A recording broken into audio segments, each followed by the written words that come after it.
The emergency dispatcher's voice crackles through the darkness, barely audible above the chaos erupting in the background.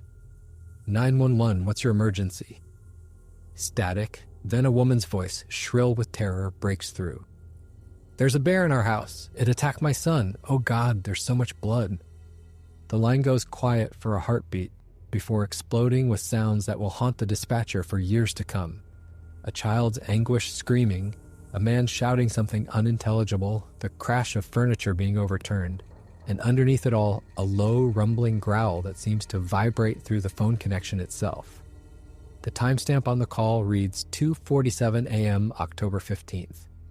The address is 47 Maple Ridge Drive, Livingston, New Jersey, a quiet suburban neighborhood where the most dangerous wildlife encounter residents expect is finding a raccoon in their garbage can. The dispatcher, Maria Santos, has been taking emergency calls for 8 years. She's handled everything from heart attacks to house fires to domestic violence situations. But the primal terror in this woman's voice makes her blood run cold. Through her headset, she can hear what sounds like a struggle. Furniture scraping against hardwood floors, someone yelling, "Get away from him!"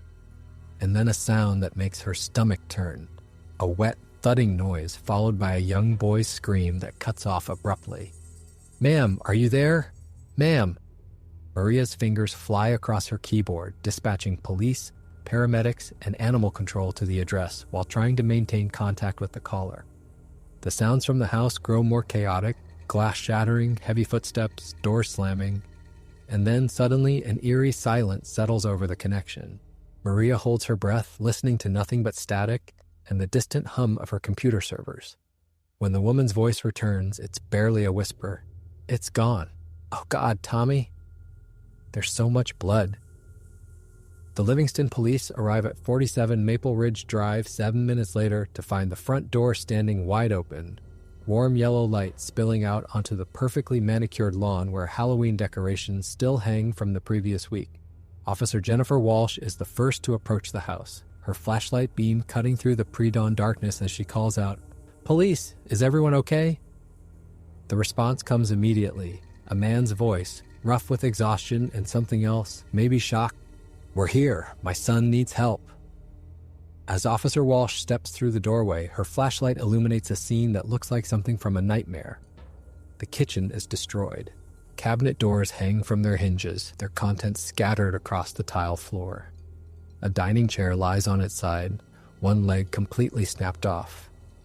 The sliding glass door that leads to the backyard stands open, its screen torn to shreds and hanging in tatters. But it's the blood that stops Officer Walsh in her tracks. Dark crimson pools on the white kitchen tiles, smeared handprints on the walls, and a trail of droplets leading toward the living room where she can hear urgent voices. Following the trail of blood, Officer Walsh finds them in the family room. A man in his early 40s, wearing torn pajama pants and a blood-soaked white t-shirt, kneels beside a boy who appears to be around 12 years old. The child is conscious but pale, lying on his back on the carpet with what looks like kitchen towels pressed against his chest. A woman, presumably the boy's mother, crouches nearby, her hands shaking as she holds a cell phone. "The paramedics are coming, sweetheart," she whispers to the boy, though her voice quivers with barely controlled panic. "You're going to be okay. You're going to be okay." The father looks up as Officer Walsh approaches, and she can see the shock written across his features. Wide eyes, slack jaw, the 1,000-yard stare of someone who has just witnessed something that shouldn't be possible in suburban New Jersey. "A bear," he says, his voice hollow. "A black bear broke into our kitchen. It attacked Tommy when he came downstairs for water."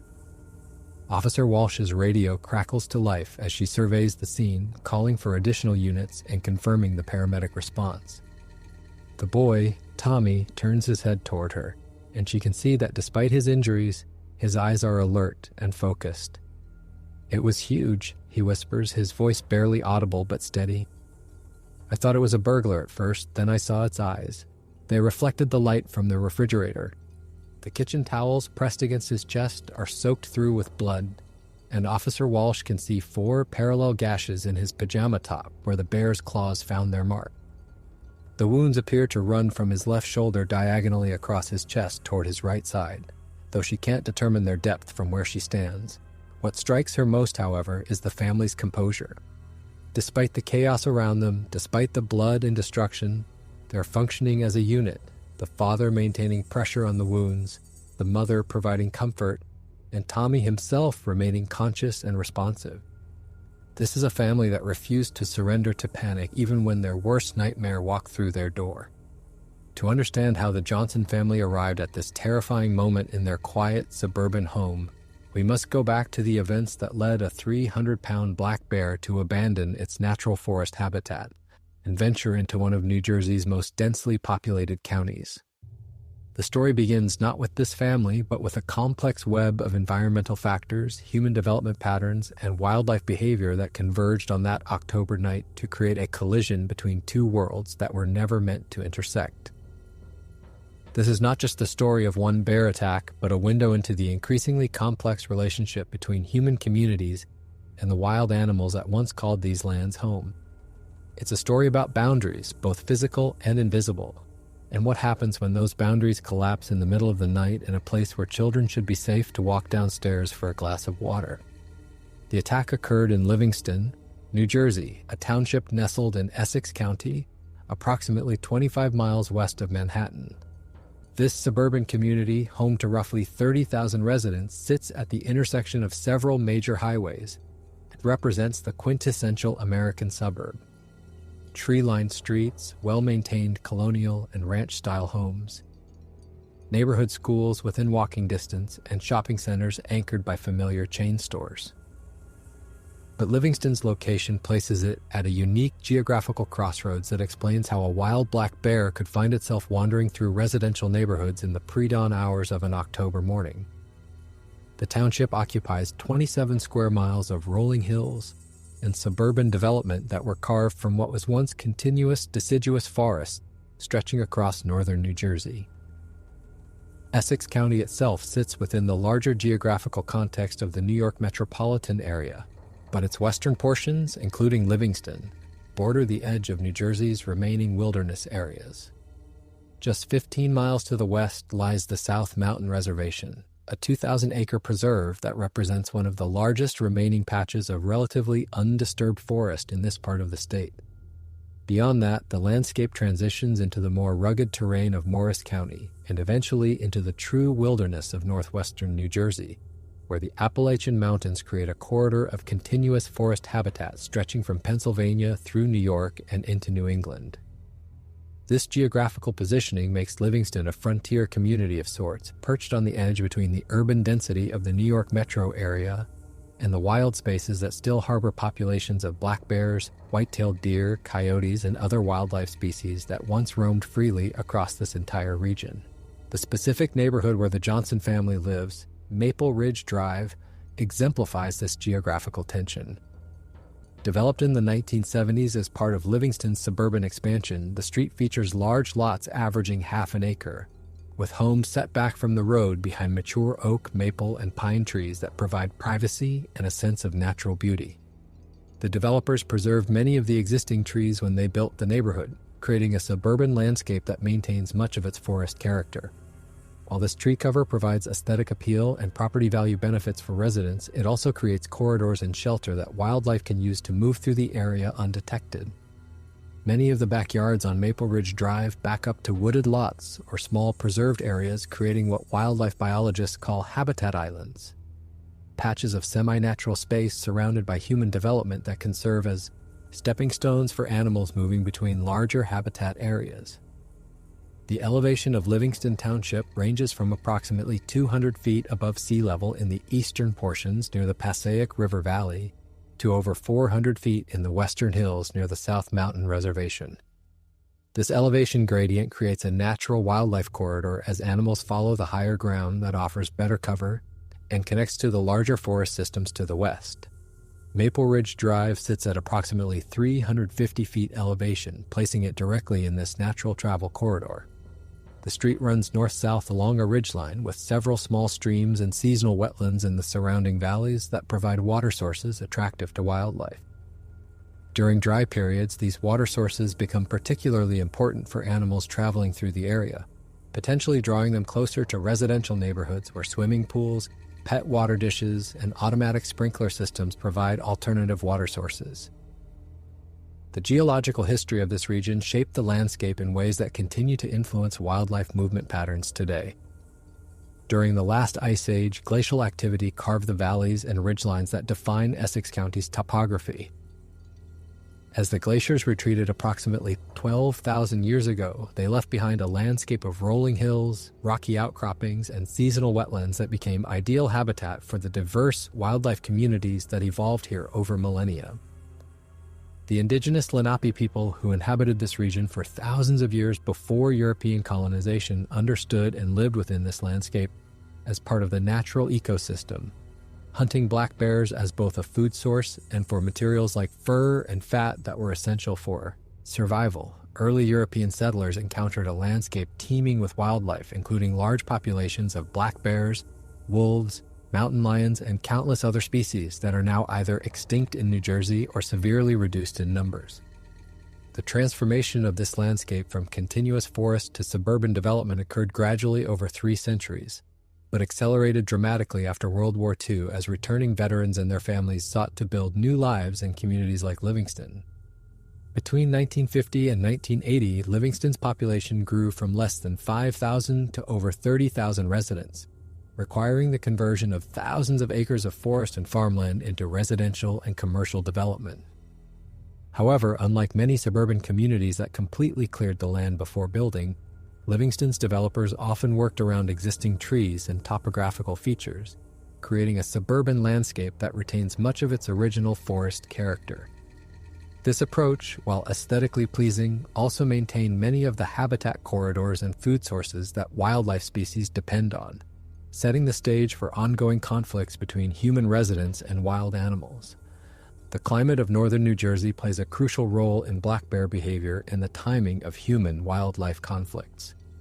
The region experiences a humid continental climate with 4 distinct seasons that drive the annual cycles of black bear activity. Winters are typically cold enough to trigger hibernation, with average temperatures in January ranging from the low 20s to the mid-30s Fahrenheit. Snow cover usually lasts from December through March, though climate change has made winters somewhat shorter and less predictable in recent decades. Spring arrives gradually, with bears typically emerging from hibernation between late March and early May, depending on weather conditions and food availability. Summer temperatures average in the 70s and 80s, creating ideal conditions for bears to build up fat reserves before winter. Fall is perhaps the most critical season for black bears as they enter a period called hyperphagia, where they may consume up to 20,000 calories per day in preparation for hibernation. October, when this attack occurred, represents the peak of hyperphagic behavior in New Jersey black bears. During this season, bears are driven by an almost desperate need to consume calories before winter food sources disappear, and they must retreat to their dens for the long hibernation period. This biological imperative can override normal caution and cause bears to take risks they would avoid at other times of year, including venturing into human-populated areas in search of high-calorie food sources. Bird feeders, garbage cans, pet food, fruit trees, and even the smell of food preparation inside homes can attract bears during this critical feeding period. The timing of the attack on Tommy Johnson, mid-October in the pre-dawn hours, aligns perfectly with the patterns wildlife biologists observe for bear-human conflicts in New Jersey. The weather conditions in the weeks leading up to October 15th also played a role in setting the stage for this encounter. September and early October had been unusually dry, with rainfall totals nearly 2 inches below normal for the period. This drought stressed the natural food sources that bears depend on. Acorns, berries, and other wild foods were less abundant than usual, forcing bears to expand their foraging ranges and spend more time searching for alternative food sources. Additionally, the extended dry period meant that natural water sources in the surrounding forest areas were reduced, potentially drawing wildlife closer to suburban areas, where reliable water sources like swimming pools, decorative ponds, and automatic sprinkler systems remained available. Weather records from that period also show that nighttime temperatures had been mild for mid-October, with lows in the 50s rather than the normal 40s, potentially keeping bears active later into the night and earlier in the morning than typical for that time of year.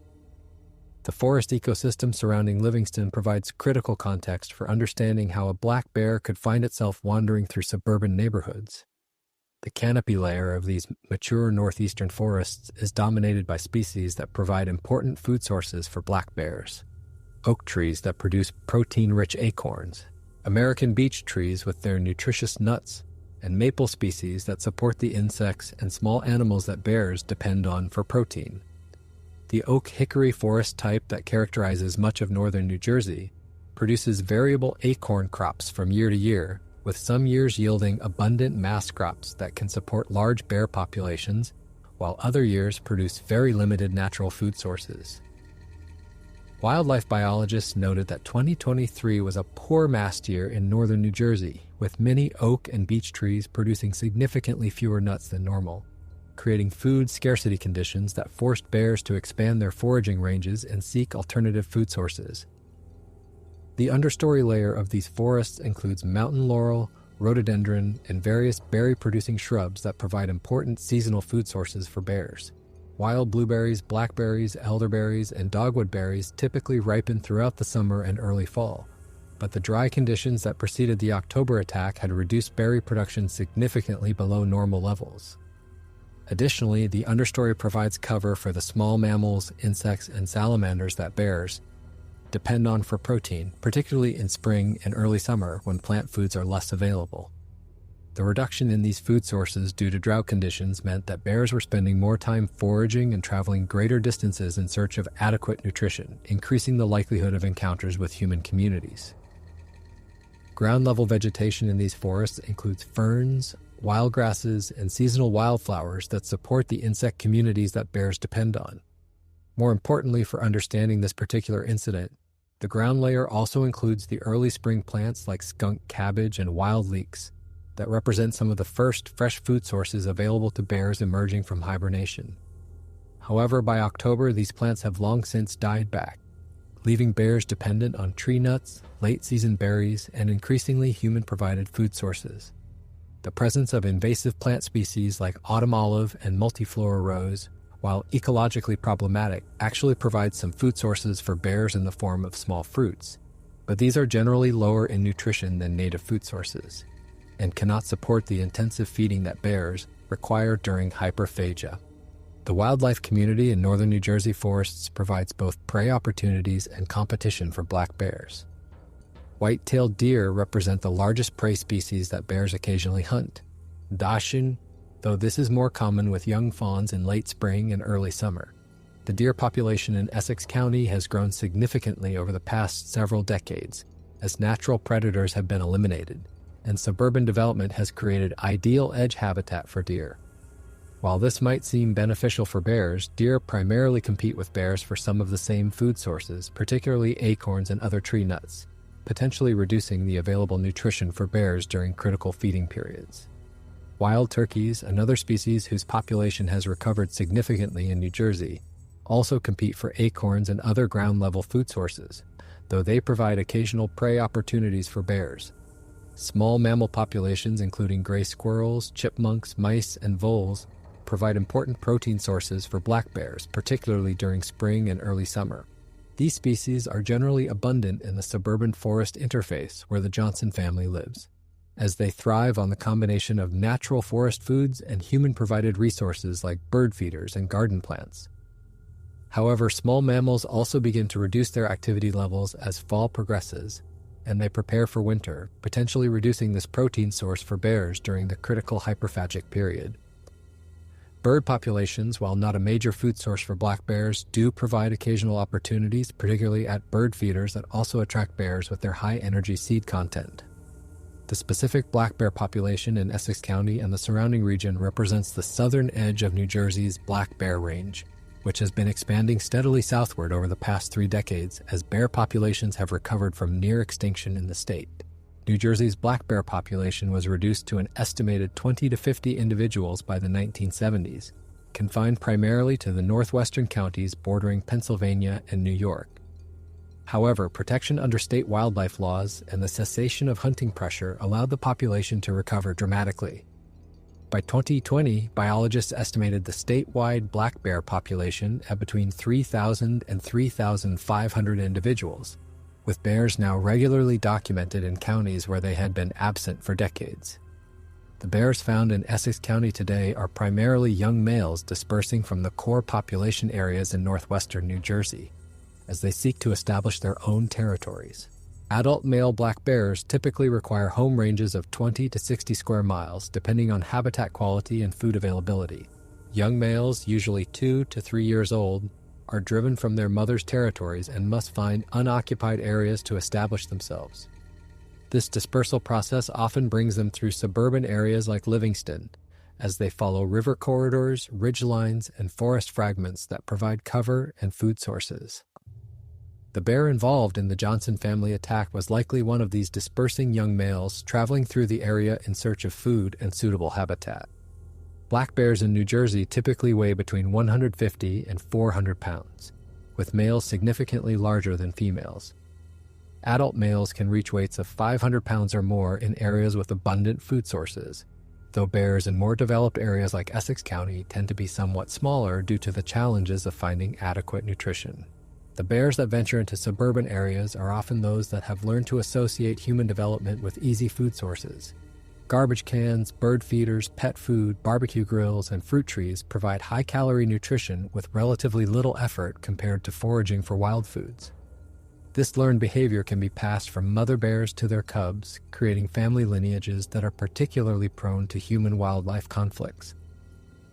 Recent bear activity reports from the Essex County area in the weeks leading up to the October 15th attack showed a pattern consistent with increased foraging pressure due to natural food scarcity. Livingston police had received numerous calls about bears in garbage cans, attempting to access bird feeders, and wandering through residential neighborhoods during nighttime hours.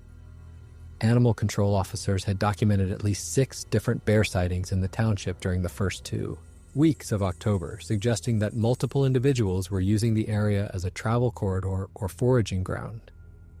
None of these previous encounters had involved direct contact between bears and humans, but the frequency of sightings indicated that bears had become comfortable operating in close proximity to human activity. Wildlife biologists note that black bears are generally secretive animals that avoid human contact whenever possible. However, during periods of food scarcity, particularly during the critical hyperphagic phase in fall, their behavior becomes more focused on caloric intake and less concerned with avoiding humans. Bears have excellent memories and will return repeatedly to locations where they have successfully found food, creating the potential for escalating conflicts if initial food sources are not properly secured. The pattern of bear activity in Livingston during early October suggested that several individuals had discovered reliable food sources in the area and were making regular foraging trips through the community. The Johnson family that would become the center of this dramatic wildlife encounter represents thousands of suburban families across New Jersey who have chosen to make their homes in communities that exist at the interface between human development and natural habitats. David Johnson, 43 years old at the time of the attack, grew up in northern New Jersey himself, the son of a mechanical engineer and an elementary school teacher who raised their family in the small community of Mendham, about 20 miles west of Livingston in Morris County. David's childhood in the 1980s and 1990s was typical of suburban New Jersey. Little League baseball in the summer, hockey in the winter, family camping trips to state parks in Pennsylvania and upstate New York, and the assumption that the natural world was something you visited on weekends and vacations, not something that might visit you in your own home.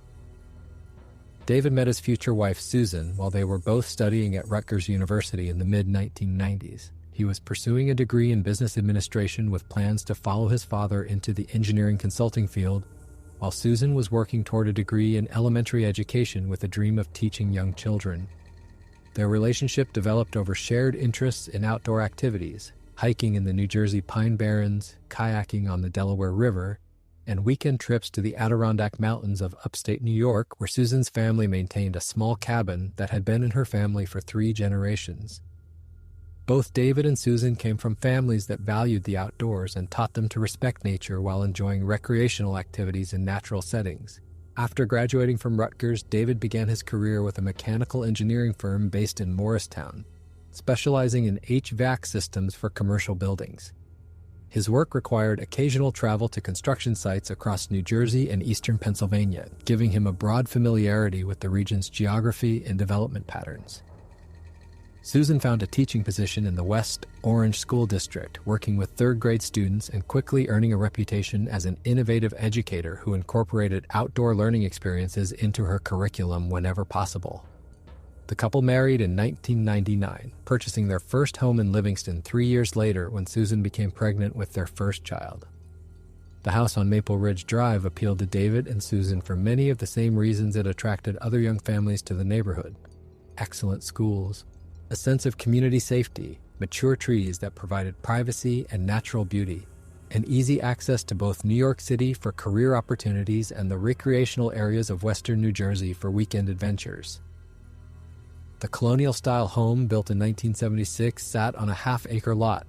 backed by a wooded area that provided habitat for the typical suburban wildlife: squirrels, raccoons, various bird species, and occasionally deer that would venture into their backyard to browse on the hostas and other shade plants that Susan cultivated in her garden. David and Susan raised 3 children in the Maple Ridge Drive house: their daughter Emily, now 16 and a junior at Livingston High School, where she plays varsity soccer and participates in the environmental club; Tommy, who was 12 at the time of the attack and in 7th grade at Heritage Middle School, where he excelled in math and science and played trumpet in the school band; and their young son Michael, 9 years old and in 4th grade,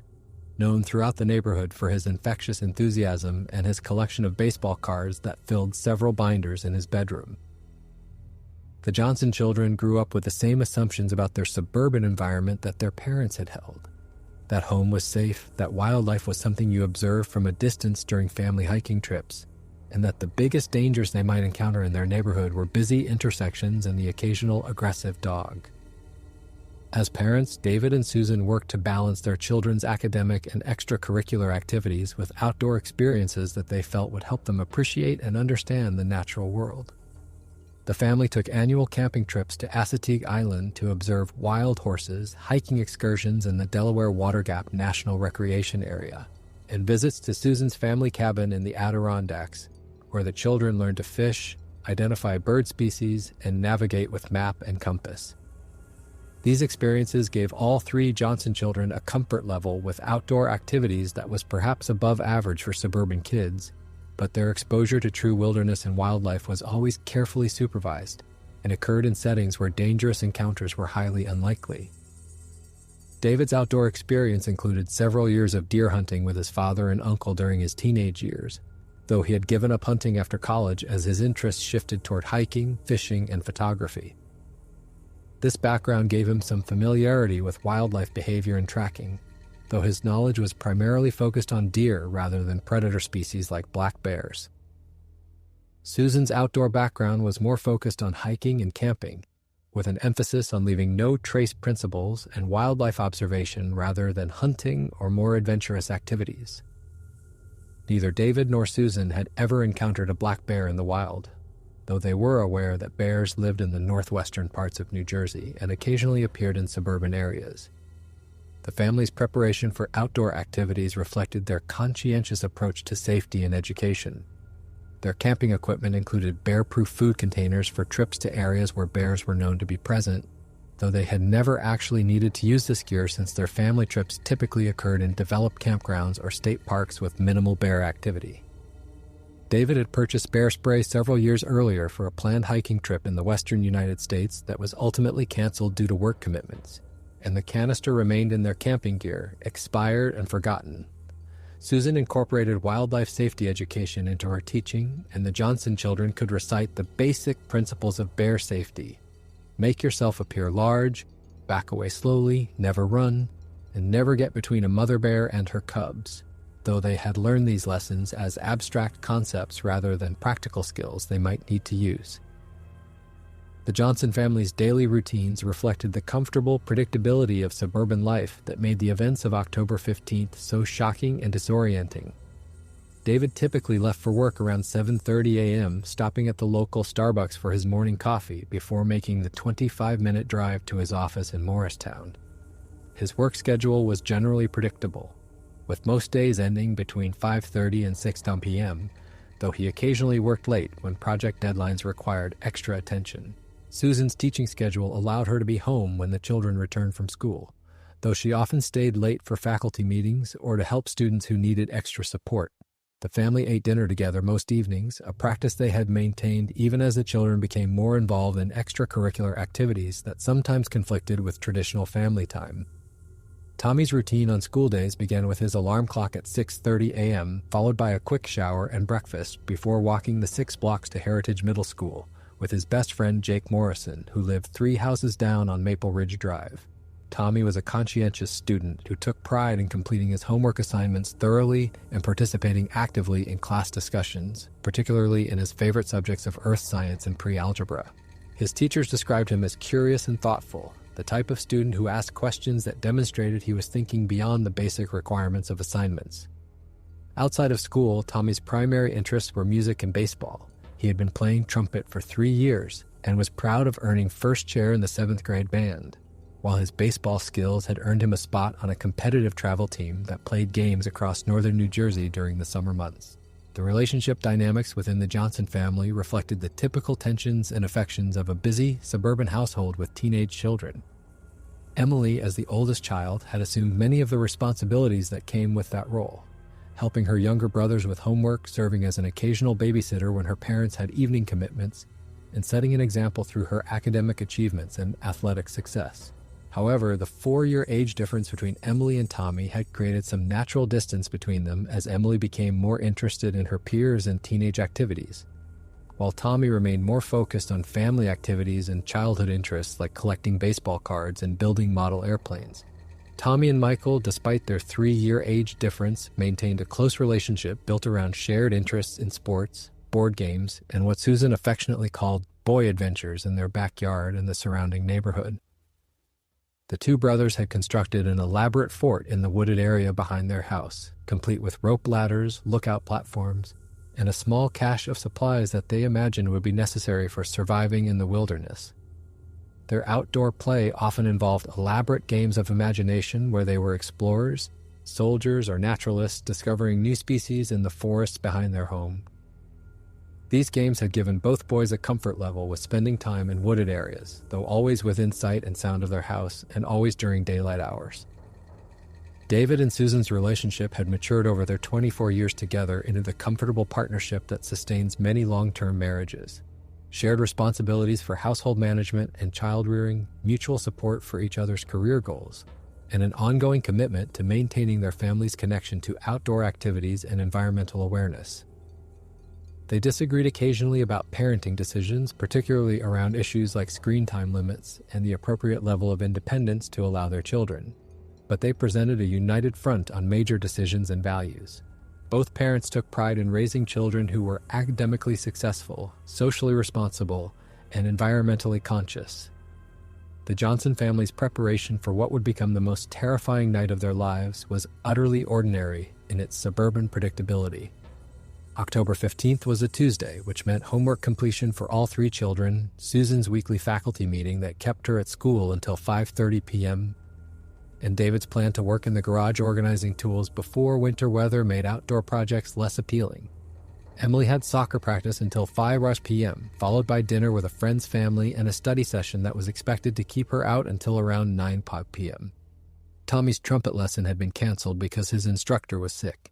giving him extra time to work on a science project about erosion that involved building a small-scale model of a mountain watershed using clay, sand, and a spray bottle to simulate rainfall. Michael's after-school activities included an hour of homework supervised by Susan, followed by an enthusiastic project of organizing his baseball card collection using a new binder system he had devised to track player statistics and card values. The 9-year-old's intense focus on this project provided the background soundtrack for the early evening. The sound of cards shuffling, 3-ring binder pages turning, and Michael's running commentary about his latest discoveries in the collection. David arrived home from work at 6:15 p.m. to find Tommy in the backyard testing his erosion project by carefully drizzling water over his clay mountain, while Michael provided scientific commentary from his position as observer and data recorder. The family dinner that evening consisted of Susan's homemade lasagna, garlic bread, and a green salad, accompanied by the typical dinner table conversation of a family with school-aged children, discussions of upcoming tests, friend drama, weekend plans, and the logistics of coordinating everyone's schedules for the following day. Tommy mentioned that he was excited about the school's upcoming science fair and hoped to expand his erosion project into a broader study of how water shapes landscapes. Michael announced his intention to bring his baseball card collection to school for the third grade show and tell, prompting a discussion about the responsibility of caring for valuable collectibles and the importance of not bringing irreplaceable items to school. David shared news about a potential promotion at work that might require some additional travel but would provide better financial security for the family's future plans. As October evenings go, it was remarkably pleasant. Clear skies, comfortable temperatures in the low 60s, and the smell of wood smoke from neighbors' fireplaces that created the cozy atmosphere that makes autumn in New Jersey so appealing to residents. David spent an hour after dinner in the garage organizing his workbench and preparing tools for winter storage, while Susan helped Michael organize his baseball cards and reviewed Tommy's science project to ensure it would be ready for the next day's presentation. The normal sounds of suburban evening life surrounded the Johnson house. Lawnmowers making final passes before winter, children playing in nearby yards, the distant hum of traffic on Route 10, and the occasional bark of neighborhood dogs. The Johnson family's bedtime routine reflected the structured approach to child rearing that David and Susan had developed over 16 years of parenting. Michael, as the youngest, was required to be in bed by 8:30 p.m. on school nights, though this typically involved 15 minutes of negotiation about staying up later to finish important projects or to spend more time with his father, who had been at work all day. Tommy's bedtime was 9 p.m. with the expectation that he would spend the final hour before sleep reading or working quietly in his room rather than watching television or playing video games. Emily's bedtime was more flexible, particularly on nights when she had study commitments, but was generally expected to be settled by 10 p.m. on school nights. The evening of October 14th proceeded according to this familiar schedule, with Michael finally agreeing to put away his baseball cards at 8:45 p.m. after Susan promised to help him continue organizing them the following afternoon.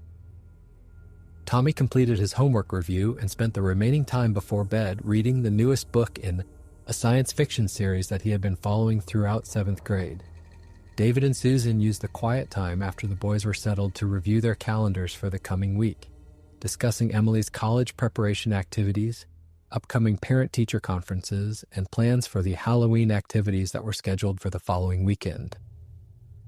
By 10:30 p.m., the Johnson household had settled into the quiet that characterizes suburban evenings. The dishwasher humming through its final cycle, the heating system maintaining the comfortable 70-degree temperature that would help everyone sleep comfortably, and the soft glow of nightlights providing navigation assistance for anyone who might need to move through the house during the night. David and Susan followed their usual bedtime routine of checking that doors were locked, turning off unnecessary lights, and setting their alarm clocks for the following morning. Susan made a final check on all 3 children, finding Emily reading in bed, Tommy already asleep with his book still in his hands, and Michael sleeping soundly surrounded by the baseball card albums that he had insisted on keeping near his bed. The house on Maple Ridge Drive was secured for the night according to the Johnson family's standard practices, which reflected their suburban assumptions about safety and security. The front door was locked with both the standard knob lock and the deadbolt that David had installed several years earlier as an extra security measure. The garage doors were closed and locked, and David had activated the automatic garage door opener's security system that prevented the doors from being opened without the remote controls. The windows throughout the house were closed and locked, though several screens remained in place despite the approaching winter weather because Susan liked to open windows, occasionally when the indoor air became stale. However, the sliding glass door that provided access from the kitchen to the backyard deck represented a potential security vulnerability that the Johnson family had never considered significant enough to address with additional safety measures. The door's standard lock was engaged, but the lightweight construction typical of 1970s suburban homes meant that the lock mechanism was not designed to withstand significant force. Additionally, the door's large glass panels, while providing beautiful views of the backyard and natural light during the day, created potential entry points that could be compromised by a determined intruder, whether human or animal. The family had installed a wooden dowel rod in the door track several years earlier as an additional security measure against human intruders, but had removed it earlier that week when Susan was moving potted plants from the deck to the garage in preparation for the first frost. The backyard environment around the Johnson house provided numerous factors that, in retrospect, created attractive conditions for wildlife activity during nighttime hours. Susan's carefully maintained garden included several fruit trees, 2 apple trees, and a pear tree that had produced abundant crops earlier in the fall, leaving windfall fruit scattered on the ground despite the family's efforts to keep the area cleaned up. The compost bin that David had constructed near the back fence contained kitchen scraps that were properly managed according to suburban composting guidelines, but nevertheless produced odors that could attract wildlife from considerable distances. Bird feeders hanging from the oak tree near the deck provided high-energy seeds that attracted not only the intended bird species but also squirrels, chipmunks, and occasionally raccoons that had learned to access the feeders despite baffles designed to exclude them. The automatic sprinkler system that kept the Johnson lawn green throughout the summer continued to operate on its programmed schedule despite the cooling temperatures, creating reliable water sources that could attract wildlife during dry periods. Additionally, the family's dog, a golden retriever named Bailey, had water and food dishes on the deck that were refreshed daily and could provide emergency nutrition for hungry wildlife.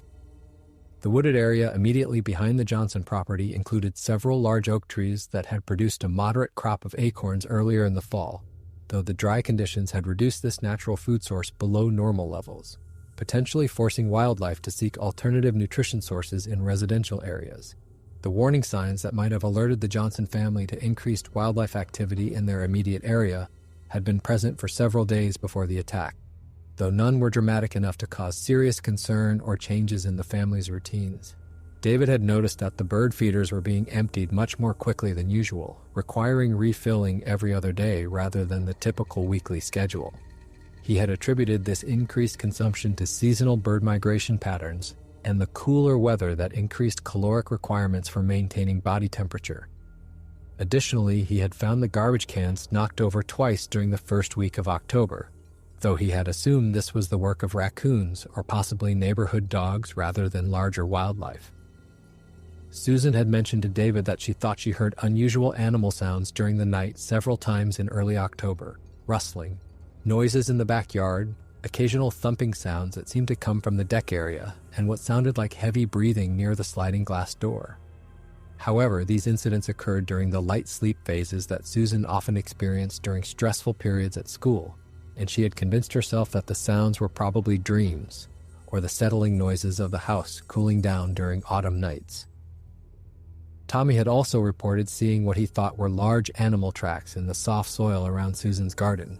but when pressed for details, he admitted that the tracks could have been from a large dog and might have been left during daylight hours when neighborhood pets were walked through the area. The broader pattern of bear activity in Livingston during early October should have provided warning to residents about the increased likelihood of wildlife encounters, but this information was not effectively communicated to families like the Johnsons who did not routinely monitor police reports or animal control activities.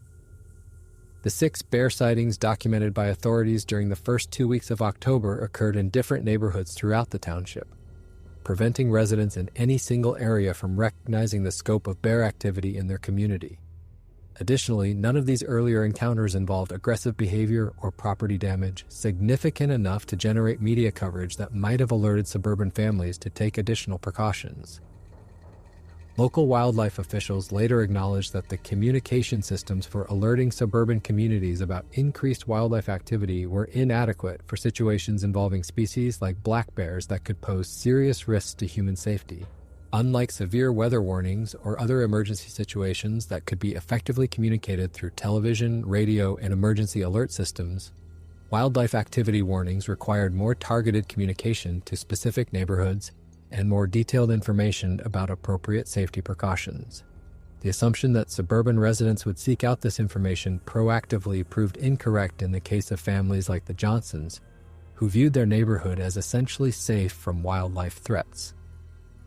The night of October 14th passed quietly for the Johnson family, with everyone sleeping soundly through the cool, still hours when black bears typically begin their most active foraging activities. Wildlife camera footage from other properties in the Livingston area documented significant bear activity throughout the township during these overnight hours, suggesting that multiple individuals were moving through residential neighborhoods in search of food sources. However, the Johnson family's house remained undisturbed during this period, possibly because food sources elsewhere in the neighborhood provided easier access, or because the bear that would later enter their home had not yet discovered the attractants around their property. The pattern of bear activity documented by wildlife cameras and reported sightings suggested that the animals were following established travel corridors that connected the larger forest areas to the west, with smaller habitat patches scattered throughout the suburban landscape. These corridors frequently followed stream valleys, ridgelines, and other topographical features that provided cover and water sources while minimizing exposure to human activity. Maple Ridge Drive sat directly along one of these natural travel routes, making it highly likely that bears would eventually encounter the individual properties along the street as they moved through the area during nighttime foraging activities. The specific factors that attracted the bear to the Johnson property on the night of October 15th likely included a combination of the food sources available in their immediate area and the timing of the animal's foraging activities as it moved along the natural travel corridor. Weather conditions that night were ideal for bear activity: clear skies, comfortable temperatures in the mid-40s, and little wind to interfere with the bear's excellent sense of smell that allows them to detect food sources from remarkable distances. Additionally, the new moon phase meant that natural light levels were minimal, providing the darkness that bears prefer for venturing into areas where they might encounter humans. The bear that would ultimately enter the Johnson home was most likely a young male, probably 3 to 4 years old and weighing approximately 250 to 300 pounds based on the damage patterns observed in the house and the descriptions provided by family members who encountered the animal. This size and demographic profile fits the pattern of bears most likely to engage in risky behavior around human habitation, as young males are often less experienced at finding natural food sources and more willing to experiment with novel food opportunities.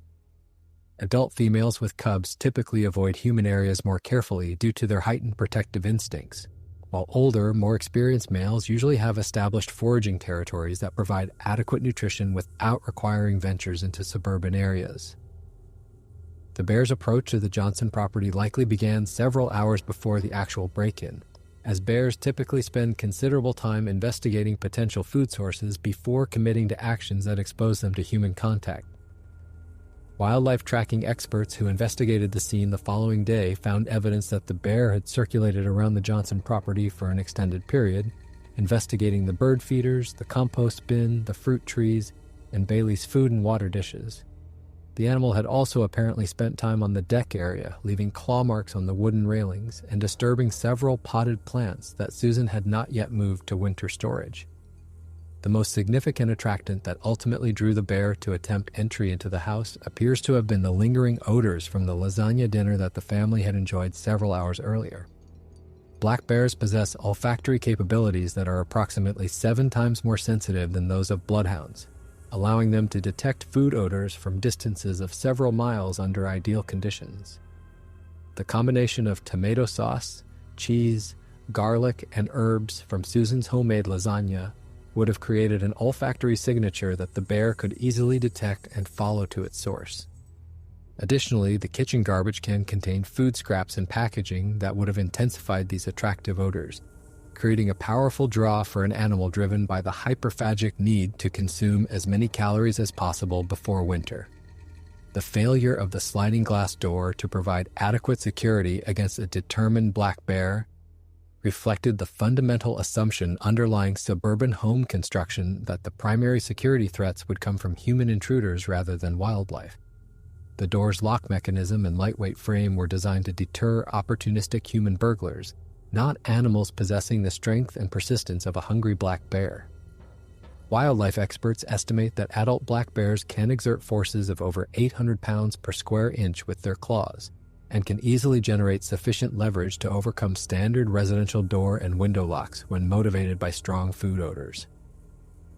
The attack sequence began in the pre-dawn hours of October 15th at approximately 2:30 a.m., when the bear's investigation of the exterior food sources around the Johnson property intensified into more aggressive attempts to access the concentrated food odors emanating from inside the house. The animal likely spent 15 to 20 minutes attempting to access the bird feeders more effectively, possibly damaging the baffles and supports in ways that would have created some noise but nothing loud enough to wake sleeping family members. Next, the bear investigated Bailey's food dish, consuming the remaining dry dog food and investigating the water dish, though the outdoor pet supplies provided only minimal nutrition compared to the rich food odors coming from the kitchen. The bear's discovery of the sliding glass door as a potential entry point probably occurred around 2:45 a.m. when the animal began testing the door's security by pawing at the glass and attempting to manipulate the external hardware. Black bears are remarkably intelligent and persistent problem solvers, capable of learning to operate simple mechanical devices through trial and error. The door's track system and external handles would have provided obvious manipulation points for an animal attempting to gain entry, though the initial efforts likely involved testing the door's resistance rather than applying maximum force. The actual break-in occurred when the bear applied significant pressure to the door frame, while simultaneously manipulating the lock mechanism with its claws.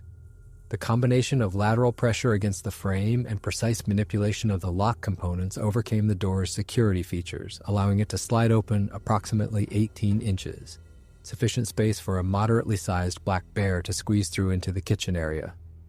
The sound of the door opening, a combination of the lock mechanism releasing and the door sliding in its track, was probably masked by the normal nighttime sounds of the house's heating and cooling systems, preventing the noise from waking anyone in the immediate aftermath. Once inside the kitchen, the bear immediately began investigating the food odors that had attracted it to the house. The animal's initial activities involved opening cabinet doors and drawers in search of accessible food sources, creating the sounds of wood knocking against wood and metal hardware clicking that might have been audible to light sleepers but could easily be dismissed as settling noises or minor sounds from neighbors' houses. The bear's investigation of the kitchen counters and appliances involved standing on its hind legs to reach higher surfaces, leaving claw marks on the custom wood cabinets that Susan and David had installed several years earlier and disturbing small appliances and decorative items. The bear's discovery of the kitchen garbage can represent a significant escalation in both the noise level and the destruction occurring in the Johnson kitchen. Black bears are extremely efficient at accessing containers that hold food or food-scented materials, and the standard household garbage can with its loose-fitting lid provided minimal obstacle to an animal with the bear's strength and dexterity. The sound of the garbage can being overturned and its contents scattered across the kitchen floor created the first noise loud enough to potentially disturb sleeping family members,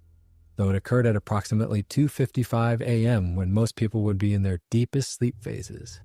The bear's consumption of garbage contents and investigation of the kitchen environment continued for approximately 10 to 15 minutes, during which time the animal became increasingly comfortable in the indoor environment and more aggressive in its search for additional food sources. Bears that successfully find food in human environments typically become bolder and more persistent in their searching behavior, leading to more extensive property damage and increasing the likelihood of direct human encounters. The investigation of kitchen cabinets intensified during this period, with the bear learning to open doors and drawers and beginning to remove contents in search of food items. Tommy Johnson's decision to come downstairs for a glass of water at approximately 3:15 a.m. was driven by the completely ordinary experience of waking up thirsty during the night, a common occurrence for active 12-year-olds whose metabolisms require frequent hydration even during sleep periods. Tommy had been dreaming about his science project and the upcoming science fair presentation, and the combination of excitement about the project and the mild dehydration that often occurs during overnight hours prompted him to wake up fully and seek water rather than attempting to return to sleep immediately. His decision to go downstairs rather than using the bathroom sink reflected his preference for the colder, better-tasting water available from the kitchen refrigerator's filtered water dispenser. Tommy's normal routine for nighttime trips downstairs involved walking quietly through the upstairs hallway, down the central staircase, and directly to the kitchen without turning on lights that might disturb other family members or make it difficult for him to return to sleep afterward. His familiarity with the house layout allowed him to navigate safely in the dark, and his consideration for others' sleep had developed into a habit of moving through the house as quietly as possible during nighttime hours. These characteristics, his comfort with navigating in darkness and his focus on moving quietly, may have contributed to his ability to reach the kitchen before either he or the bear became aware of each other's presence. The actual moment of contact between Tommy and the black bear occurred when Tommy rounded the corner from the hallway into the kitchen and encountered the animal standing approximately 6 feet away near the overturned garbage can. The bear was facing away from Tommy's approach, focused on investigating something it had pulled from the garbage, and the initial mutual surprise lasted for approximately 2 to 3 seconds before both the boy and the bear reacted to the unexpected encounter. Tommy's first reaction was confusion rather than fear, as his sleepy brain struggled to process the large, dark shape in his familiar kitchen environment, leading to a momentary delay before he recognized the animal as a bear, rather than a very large dog or some other explainable presence. The bear's initial reaction to discovering Tommy in the kitchen was also confusion and surprise rather than immediate aggression. Black bears typically avoid human contact whenever possible and prefer to flee rather than fight when surprised by humans in most circumstances. However, the bear's position inside an enclosed space with only one known exit route, combined with its heightened focus on food acquisition during hyperphagic period, created a situation where flight was not the animal's primary option. Additionally, the bear's successful food finding in the kitchen had likely increased its confidence and territorial behavior around this newly discovered food source, making it less likely to retreat immediately upon encountering a human presence. The critical 2 to 3 seconds during which Tommy and the bear assessed each other's presence determined the trajectory of everything that followed. Tommy's recognition of the animal as a bear triggered his memory of the bear safety education he had received during family camping trips and school environmental education programs. His first instinct was to follow the recommended protocol of making himself appear larger, speaking calmly to the bear and backing away slowly toward the exit. However, Tommy's position in the kitchen doorway blocked the most direct route between the bear and the sliding glass door through which it had entered, creating a territorial conflict that overrode the bear's natural tendency to avoid confrontation. The bear's assessment of Tommy as a threat to its newly discovered food source, combined with its compromised escape route, triggered defensive behaviors that escalated rapidly from threat displays to physical contact. The animal's first aggressive action was a combination of huffing vocalizations and a forward movement that closed the distance between itself and Tommy from approximately 6 feet to 3 feet in less than 2 seconds. This behavior represented a threat display intended to intimidate Tommy into retreating and providing the bear with clear access to its escape route. But Tommy's position in the doorway and his initial freeze response prevented the de-escalation that might have occurred in an outdoor encounter. Tommy's scream, which awakened his parents and alerted the entire household to the crisis, occurred when the bear's threat display escalated to physical contact in the form of a swipe with its right front paw that connected with Tommy's left shoulder and chest area. The bear's claws, typically used for climbing trees, digging, and manipulating food sources, were approximately 2 inches long and extremely sharp, designed by evolution to penetrate bark, soil, and other resistant materials. When these claws made contact with Tommy's thin cotton pajama top and the soft skin underneath, they created 4 parallel lacerations running diagonally across his chest from left shoulder toward his right side. The sound of Tommy's scream carried through the Johnson house with startling clarity, instantly awakening both David and Susan from deep sleep and triggering the parental emergency response that brought them both out of bed and moving toward the source of their son's distress within seconds. David's initial assumption was that Tommy had fallen down the stairs or injured himself in some household accident, leading him to grab the flashlight he kept on his bedside table and move quickly toward the staircase without taking time to wake Susan fully or develop a plan for responding to the emergency. Susan's response was to call out Tommy's name while moving toward their bedroom door, though she remained momentarily disoriented by the sudden awakening and the terrifying quality of her son's scream. The bear's reaction to Tommy's scream was to escalate its defensive behaviors further, interpreting the loud vocalization as an aggressive response rather than a pain response. The animal's second swipe connected with Tommy's upper right arm and shoulder area, spinning the 12-year-old around and causing him to fall backward toward the kitchen table. This second contact created additional lacerations and significant bruising, while Tommy's fall resulted in his head striking the edge of the kitchen table, causing a concussion that would affect his memory and cognitive function during the remainder of the encounter. The combination of pain, shock, and head injury reduced Tommy's ability to respond effectively to the continuing crisis, though his survival instincts kept him conscious and aware of the need to escape the bear's reach. David's arrival at the top of the staircase coincided with the bear's second attack on Tommy, giving him a clear view of the crisis in the kitchen and immediate understanding that his son was being mauled by a large wild animal. David's response combined the protective instincts of a parent with the practical problem-solving skills that had served him throughout his engineering career.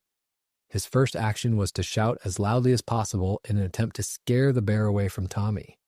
while his second action was to look for anything that could serve as a weapon to defend his family against an animal that outweighed him by at least 50 pounds and possessed natural weapons far superior to anything immediately available to him. Susan's response to the crisis involved immediately calling 911 while moving toward the staircase to join David, though her ability to provide useful information to the emergency dispatcher was initially limited by her lack of direct visual contact with the situation and her disbelief that a bear could actually be inside their house attacking their son. The 911 call transcript records her initial report as, "There's some kind of animal attacking my son in our kitchen," followed by several seconds of background noise that included David shouting, Tommy screaming, and the sounds of furniture being overturned as the bear continued its defensive behaviors in response to the increasing human activity around its position. The bear's reaction to David's appearance and shouting was to briefly pause its attack on Tommy and assess this new threat, providing Tommy with the opportunity to crawl approximately 3 feet away from the bear toward the relative safety of the kitchen island. However, the bear's position near the sliding glass door meant that David's presence at the kitchen entrance actually increased the animal's sense of being trapped, leading to more agitated behavior rather than the retreat that David hoped to trigger. The bear's defensive posturing included standing on its hind legs to maximize its apparent size, and huffing vocalizations that served as warnings of its willingness to escalate the conflict if necessary to secure its escape route. David's decision to enter the kitchen and actively confront the bear was driven by his assessment that Tommy's injuries required immediate medical attention, and that the bear's continued presence prevented him from providing that assistance to his son. His improvised weapons consisted of a wooden rolling pin that Susan used for baking, and a large chef's knife from the block of kitchen knives that had been scattered during the bear's initial investigation of the counter areas. David's plan, developed instinctively rather than through careful consideration, was to create enough noise and apparent threat to convince the bear that retreat was a better option than continuing to defend its position in the kitchen. The confrontation between David and the bear lasted approximately 90 seconds and involved a complex series of threat displays, charges, and retreats by both participants as they assessed each other's willingness to escalate the conflict. David's aggressive shouting and waving of improvised weapons succeeded in preventing the bear from returning to attack Tommy, who had managed to crawl behind the kitchen island where he was partially concealed from the bear's view but still vulnerable to attack if the animal chose to pursue him. However, David's actions also increased the bear's agitation and defensive behaviors, leading to several false charges that brought the animal within striking distance before it retreated to reassess the situation. The bear's eventual decision to retreat from the kitchen occurred when Susan's arrival at the top of the staircase increased the number of apparent threats to its position, while David's continued. Aggressive behaviors convinced the animal that the humans would not withdraw and allow it peaceful access to the exit. The bear's retreat involved moving rapidly toward the sliding glass door while maintaining visual contact with David and emitting vocalizations that served both as warnings and as expressions of frustration at having its feeding activities interrupted.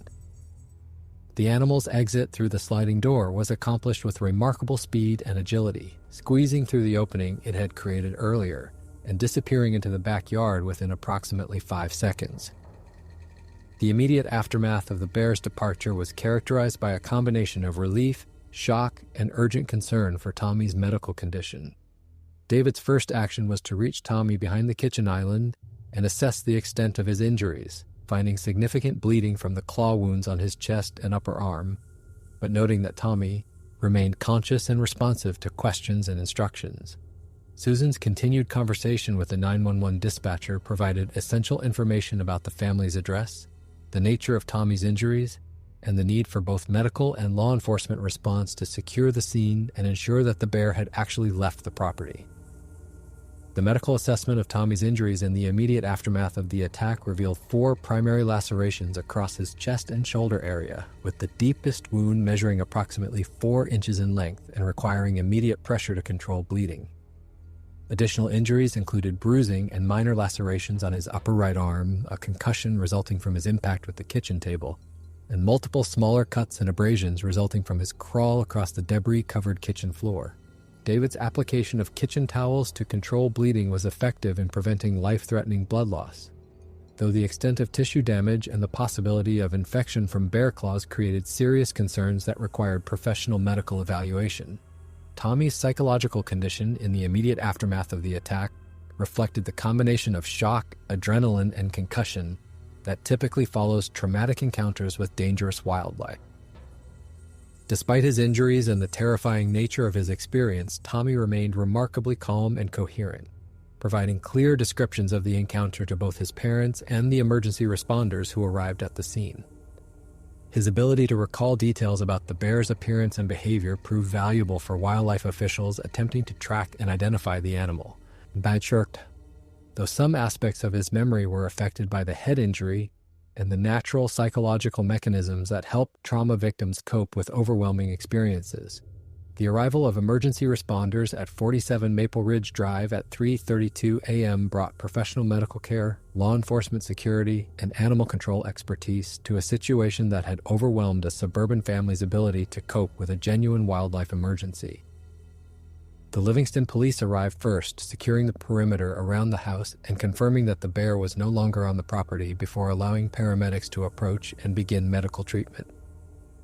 The responding officers documented extensive damage to the kitchen area, including overturned furniture, scattered garbage, damaged cabinets, and significant quantities of blood on the floor and walls where Tommy had been attacked. Paramedic evaluation of Tommy's condition revealed that while his injuries were serious and required immediate hospital treatment, they were not life-threatening if properly managed during transport and surgery. The primary concerns included the depth of the largest laceration across his chest, which had penetrated through skin and subcutaneous tissue but had not reached vital organs or major blood vessels, and the possibility of infection from bacteria present on bear claws. Additionally, Tommy's concussion required monitoring for signs of increased intracranial pressure or other complications that could develop in the hours following the head injury. The emergency medical treatment provided at the scene focused on stabilizing Tommy's condition for transport to Morristown Medical Center, where pediatric trauma specialists were available to provide definitive surgical care for his injuries. Paramedics established intravenous access to provide fluids and pain medication, applied sterile dressings to control bleeding and protect the wounds from contamination, and immobilized Tommy's head and neck as a precaution against possible cervical spine injuries resulting from his fall during the attack. The decision to transport Tommy to Morristown rather than a closer hospital reflected the specialized pediatric trauma capabilities available at the larger medical center and the complexity of treating wildlife attack injuries in children. David and Susan's emotional condition during the emergency response phase reflected the overwhelming nature of their experience and their intense focus on ensuring Tommy's medical needs were properly addressed. Both parents remained functional and cooperative with emergency responders, providing essential information about Tommy's medical history, the timeline of events, and their observations about the bear's behavior and appearance. However, both showed signs of acute stress, including trembling, difficulty concentrating, and emotional lability that required ongoing support from emergency personnel trained to assist families coping with traumatic events. The law enforcement investigation of the bear attack began with documentation of the crime scene and collection of physical evidence that could be used to track and identify the animal responsible for the attack. Police officers photographed the damage to the kitchen, collected samples of bear hair and other biological evidence, and measured paw prints and claw marks to determine the size and species of the attacking animal. Additionally, officers interviewed David, Susan, and Tommy separately to develop a comprehensive timeline of events and gather behavioral information about the bear that could assist wildlife officials in tracking and capturing the animal. Animal Control Officer Sarah Martinez arrived at the Johnson house at 4:15 a.m. to begin the process of tracking the bear and assessing the risk it posed to other residents of the neighborhood. Officer Martinez's examination of the scene confirmed that the attacking animal was most likely a male black bear weighing between 250 and 300 pounds, based on the size of tracks found on the deck and in the backyard soil. The pattern of damage to the kitchen suggested that the bear had been inside the house for an extended period before encountering Tommy, indicating a level of comfort with human environments that created significant concerns about public safety if the animal remained in the area. The tracking of the bear involved following physical evidence including paw prints, disturbed vegetation, and scat deposits that indicated the animal's direction of travel after leaving the Johnson property.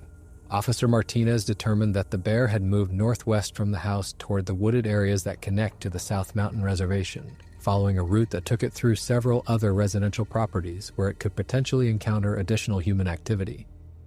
The decision to pursue immediate capture rather than monitoring the bear's movements reflected the assessment that an animal willing to enter occupied human dwellings posed an unacceptable risk to public safety. The hospital treatment of Tommy's injuries began with his arrival at Morristown Medical Center's emergency department at 4:45 a.m., where pediatric trauma surgeon Dr. Robert Chen immediately assessed the extent of tissue damage and developed a surgical plan to clean and repair the wounds. The medical team's primary concerns included removing any debris or bacteria that might have been introduced into the wounds by the bear's claws, repairing damaged muscle and connective tissue, and establishing proper drainage to prevent infection during the healing process. Additionally, Tommy required a complete neurological evaluation to assess the severity of his concussion and monitor for any signs of complications related to his head injury. The surgical repair of Tommy's injuries required approximately 3 hours of operating room time, during which Dr. Chen and his team carefully cleaned each wound, removed damaged tissue that could not be salvaged, and closed the lacerations in multiple layers to restore both function and appearance to the affected areas. The deepest wound, which extended across Tommy's left shoulder and chest, required internal sutures to repair damaged muscle tissue before the skin could be closed, while the smaller lacerations on his upper arm were cleaned and closed with a combination of internal and external sutures designed to minimize scarring as Tommy continued to grow and develop. The medical team's assessment of Tommy's prognosis was cautiously optimistic, indicating that while his injuries were serious and would require months of healing and physical therapy, no permanent damage to vital structures had occurred, and full recovery was expected with proper medical follow-up. The primary risk factors for complications included the possibility of infection, which would be managed with antibiotic therapy and careful wound monitoring, and the need for physical therapy to restore full range of motion to his shoulder and arm as the healing process progressed. Additionally, Tommy would require ongoing evaluation for psychological effects of the trauma, as children who survive wildlife attacks often experience post-traumatic stress symptoms that can affect their emotional and behavioral development. David and Susan's experience during Tommy's surgery reflected the emotional roller coaster that families face when their child is seriously injured in a traumatic event. The 3-hour wait for surgical results provided time for the initial shock and adrenaline to subside, replaced by deeper anxiety about Tommy's long-term recovery and the family's ability to return to normal life after such a terrifying experience. The hospital's family support services provided counseling and practical assistance during this waiting period, including help with contacting Emily and Michael to explain what had happened and arrange for their care while the family focused on Tommy's immediate medical needs. The successful completion of Tommy's surgery marked the beginning of a recovery process that would extend for several months and require significant adjustments to the family's daily routines and long-term plans. Dr. Chen's post-operative briefing provided detailed information about wound care, activity restrictions, and follow-up appointments that would be necessary to monitor Tommy's healing progress. The medical team emphasized that while Tommy's physical recovery was expected to be complete, the family should be prepared for emotional and psychological effects that might require professional counseling and ongoing support from mental health professionals experienced in treating trauma survivors. The capture of the bear responsible for attacking Tommy occurred approximately 18 hours after the incident, when animal control officers and New Jersey Division of Fish and Wildlife personnel successfully tracked the animal to a wooded area approximately 2 miles northwest of the Johnson property. The bear, identified as a 4-year-old male weighing 275 pounds, was tranquilized and removed from the area for evaluation by wildlife biologists, who would determine whether the animal could be safely relocated or would need to be euthanized due to its aggressive behavior around humans. The successful identification and capture of the specific bear involved in the attack provided closure for the Johnson family and reassurance for other Livingston residents concerned about additional wildlife encounters in their neighborhood. Wildlife biologist Dr. Amanda Foster's evaluation of the captured bear revealed several factors that explained its willingness to enter human dwellings in search of food sources. The animal showed signs of malnutrition consistent with the poor natural food production that had occurred throughout northern New Jersey during the drought conditions of late summer and early fall. Additionally, the bear's stomach contents included significant quantities of human food waste, indicating that it had been supplementing its natural diet with garbage and other human-provided food sources for an extended period before the attack on Tommy. Most significantly, the bear showed no signs of disease or injury that might have affected its normal behavior, suggesting that its aggressive behavior was driven primarily by food scarcity and learned associations between human environments and easily accessible nutrition. The decision to euthanize the bear rather than attempting relocation was made by wildlife officials based on the animal's demonstrated willingness to enter occupied human dwellings and its aggressive response to human presence when defending food sources. Dr. Foster explained that bears that have learned to associate human environments with food sources and have overcome their natural fear of humans to the extent of entering homes pose an ongoing public safety risk that cannot be adequately managed through relocation efforts. Additionally, the bear's size and strength, combined with its willingness to use physical force against humans, created a level of danger that exceeded the threshold for safe management through non-lethal means. The necropsy performed on the euthanized bear provided additional insights into the factors that had led to the attack on Tommy, and helped wildlife officials develop recommendations for preventing similar incidents in the future. The bear's overall health was good despite signs of malnutrition, indicating that it was a normally functioning animal responding to environmental pressures rather than an individual with behavioral abnormalities that might have made it uniquely dangerous. The stomach contents revealed a diet consisting of approximately 60% human-provided food sources during the weeks leading up to the attack, demonstrating the extent to which the bear had become dependent on residential areas for meeting its nutritional needs during the critical pre-hibernation feeding period. Dr. Foster's analysis of the incident emphasized that the attack on Tommy represented a predictable outcome of the environmental and behavioral factors that had converged in Livingston during October 2023. The combination of natural food scarcity, expanding bear populations, and suburban development patterns that created attractive nuisance conditions had established a situation where human-bear conflicts were not just possible but inevitable. The specific circumstances that led to the bear's entry into the Johnson house, accessible food odors, inadequate entry point security, and the coincidental timing of Tommy's appearance in the kitchen represented a worst-case scenario that could be repeated in any suburban community where similar environmental and human factors converge. The broader implications of the Johnson family attack extended beyond the immediate trauma experienced by one family to encompass significant policy questions about land use planning, wildlife management, and public safety in New Jersey's rapidly developing suburban communities. State wildlife officials used the incident as a catalyst for reviewing and updating bear management protocols, including improved communication systems for alerting suburban residents about increased bear activity, enhanced enforcement of regulations regarding wildlife attractants on residential properties, and expanded public education programs about wildlife safety and coexistence strategies. The New Jersey Division of Fish and Wildlife's investigation of the attack revealed systematic problems in the communication and coordination between local police departments, animal control agencies, and state wildlife officials that had prevented effective management of the increasing bear activity in Essex County during the weeks leading up to the incident. The 6 documented bear sightings in Livingston during early October had been handled as isolated incidents rather than components of a broader pattern that indicated significant wildlife pressure in residential areas.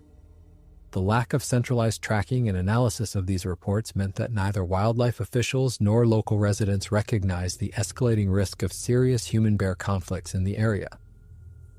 Dr. Foster's recommendations for preventing similar incidents included immediate improvements to interagency communication systems, mandatory reporting protocols for all bear sightings in suburban areas, and enhanced public education efforts targeting communities like Livingston where residential development interfaces with wildlife habitat.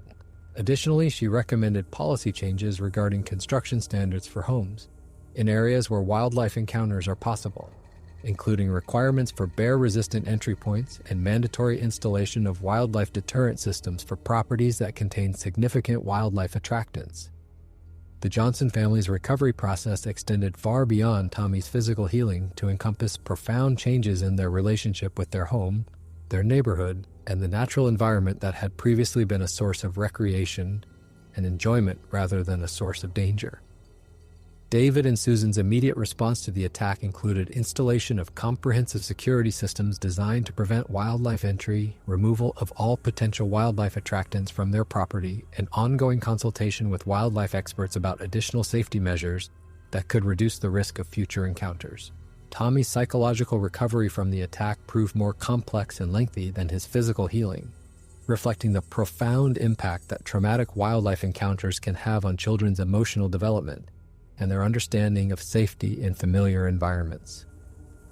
The 12-year-old experienced symptoms consistent with post-traumatic stress disorder, including nightmares, anxiety about being alone in the house, and reluctance to participate in outdoor activities that had previously been sources of enjoyment and confidence. Professional counseling provided by Dr. Jennifer Walsh, a psychologist specializing in trauma recovery in children, helped Tommy develop coping strategies and gradually rebuild his sense of security in both home and outdoor environments. The impact of the attack on Emily and Michael reflected the way that traumatic events affect entire family systems rather than just direct victims. Emily, as the oldest child, took on additional responsibilities for household management and emotional support for her younger brothers, while her parents focused on Tommy's medical and psychological recovery. Michael's reaction included increased anxiety about nighttime activities, reluctance to sleep alone, and persistent questions about whether bears might return to attack other family members. Family counseling sessions helped all 5 family members process their emotional responses to the trauma and develop strategies for supporting each other's recovery while rebuilding their sense of safety and normalcy. Susan's return to teaching was delayed for several weeks while she focused on Tommy's immediate recovery needs and her own processing of the traumatic experience. Her colleagues and students provided overwhelming support during this period, including coverage for her classroom responsibilities and ongoing emotional support as she worked to regain her confidence and focus on professional activities. Susan's experience highlighted the ripple effects that wildlife attacks have on entire communities, as her students and fellow teachers struggled to understand how such a frightening event could occur in their familiar suburban environment. David's approach to recovery emphasized practical measures designed to prevent future wildlife encounters while gradually rebuilding the family's comfort with outdoor activities that had been important components of their lifestyle before the attack. His installation of motion-activated lighting around the property, bear-resistant garbage containers, and enhanced door and window security systems provided tangible improvements to the family's safety, while also serving as psychological reassurance that they had taken effective steps to prevent similar incidents. However, David's research into wildlife behavior and safety measures also revealed the extent to which suburban families like his had been unprepared for the realities of living in areas where human development interfaces with wild animal populations. The Johnson family's decision to remain in their Maple Ridge Drive home rather than relocating to an area with less wildlife activity reflected their commitment to rebuilding their sense of security in familiar surroundings while implementing the safety measures necessary to coexist with the wildlife populations that share their suburban environment. This decision required ongoing education about bear behavior and safety protocols, regular consultation with wildlife experts, and continuous vigilance about maintaining their property in ways that minimize wildlife attractants, while preserving the natural beauty that had originally drawn them to the neighborhood. The long-term changes in the family's outdoor recreation patterns reflected their new understanding of the risks associated with wilderness activities and their determination to continue enjoying nature while implementing appropriate safety precautions. Family camping trips resumed 6 months after the attack, but with enhanced bear safety equipment, more careful selection of camping locations based on recent wildlife activity reports, and additional training for all family members in wildlife encounter protocols. Tommy's participation in these activities required gradual exposure and ongoing emotional support, but his eventual return to confident outdoor recreation represented a significant milestone in his recovery process. The broader community response to the Johnson family attack included implementation of neighborhood-wide improvements to wildlife safety and ongoing education programs designed to help suburban residents understand and manage their relationship with local wildlife populations. The Maple Ridge Drive Neighborhood Association organized workshops on bear-proofing residential properties, established communication networks for sharing wildlife sighting information, and advocated for municipal policy changes regarding wildlife management and public safety. These community-level responses demonstrated the extent to which individual wildlife encounters can catalyze broader social and policy changes that benefit entire communities. Educational initiatives resulting from the attack included incorporation of wildlife safety education into local school curricula, community workshops for parents about teaching children appropriate responses to wildlife encounters, and ongoing public information campaigns about managing residential properties to minimize wildlife conflicts. These programs emphasize that coexistence with wildlife populations requires active management and ongoing vigilance rather than passive assumptions about safety in suburban environments. The analysis of bear behavior demonstrated in the Johnson family attack provided wildlife biologists with valuable insights into the decision-making processes that lead individual bears to overcome their natural fear of humans and venture into residential environments. Dr. Foster's detailed examination of the incident revealed that the bear's behavior followed predictable patterns based on environmental pressures, learned associations with human-provided food sources, and the biological imperatives that drive bear behavior during the critical pre-hibernation feeding period.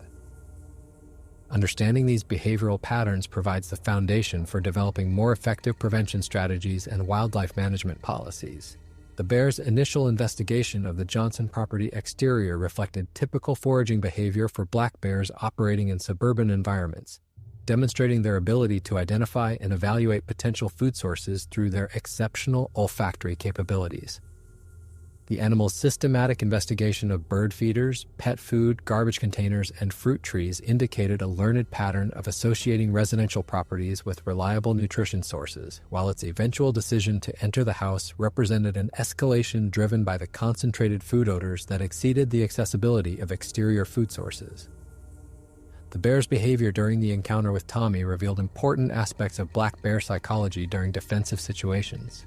particularly the way that environmental factors such as confined spaces and blocked escape routes can override the species' natural tendency to avoid confrontation. With humans, Dr. Foster's analysis emphasized that the bear's aggressive response to Tommy's presence represented defensive rather than predatory behavior, triggered by the animal's assessment that its access to food and escape routes were threatened by human presence.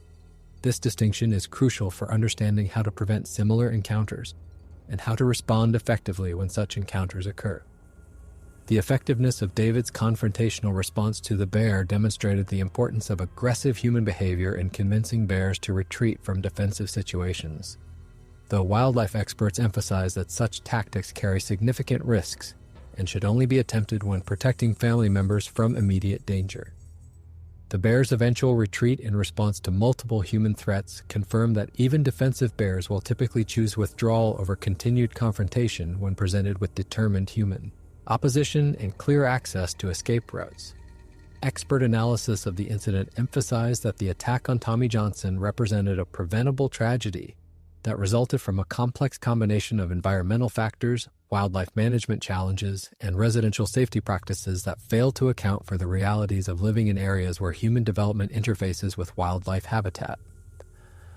Dr. Foster's recommendations for preventing similar incidents included both individual property management practices and broader policy changes designed to address the systematic factors that create conditions for human-wildlife conflicts in suburban environments.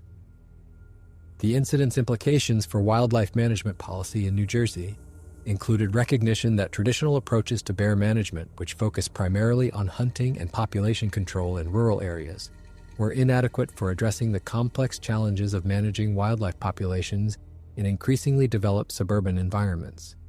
The attack highlighted the need for integrated approaches that combine public education, habitat management, residential safety standards, and interagency coordination to address the multiple factors that contribute to human-wildlife conflicts. The development of improved communication systems for alerting suburban communities about wildlife activity represented one of the most immediate policy responses to the Johnson family attack.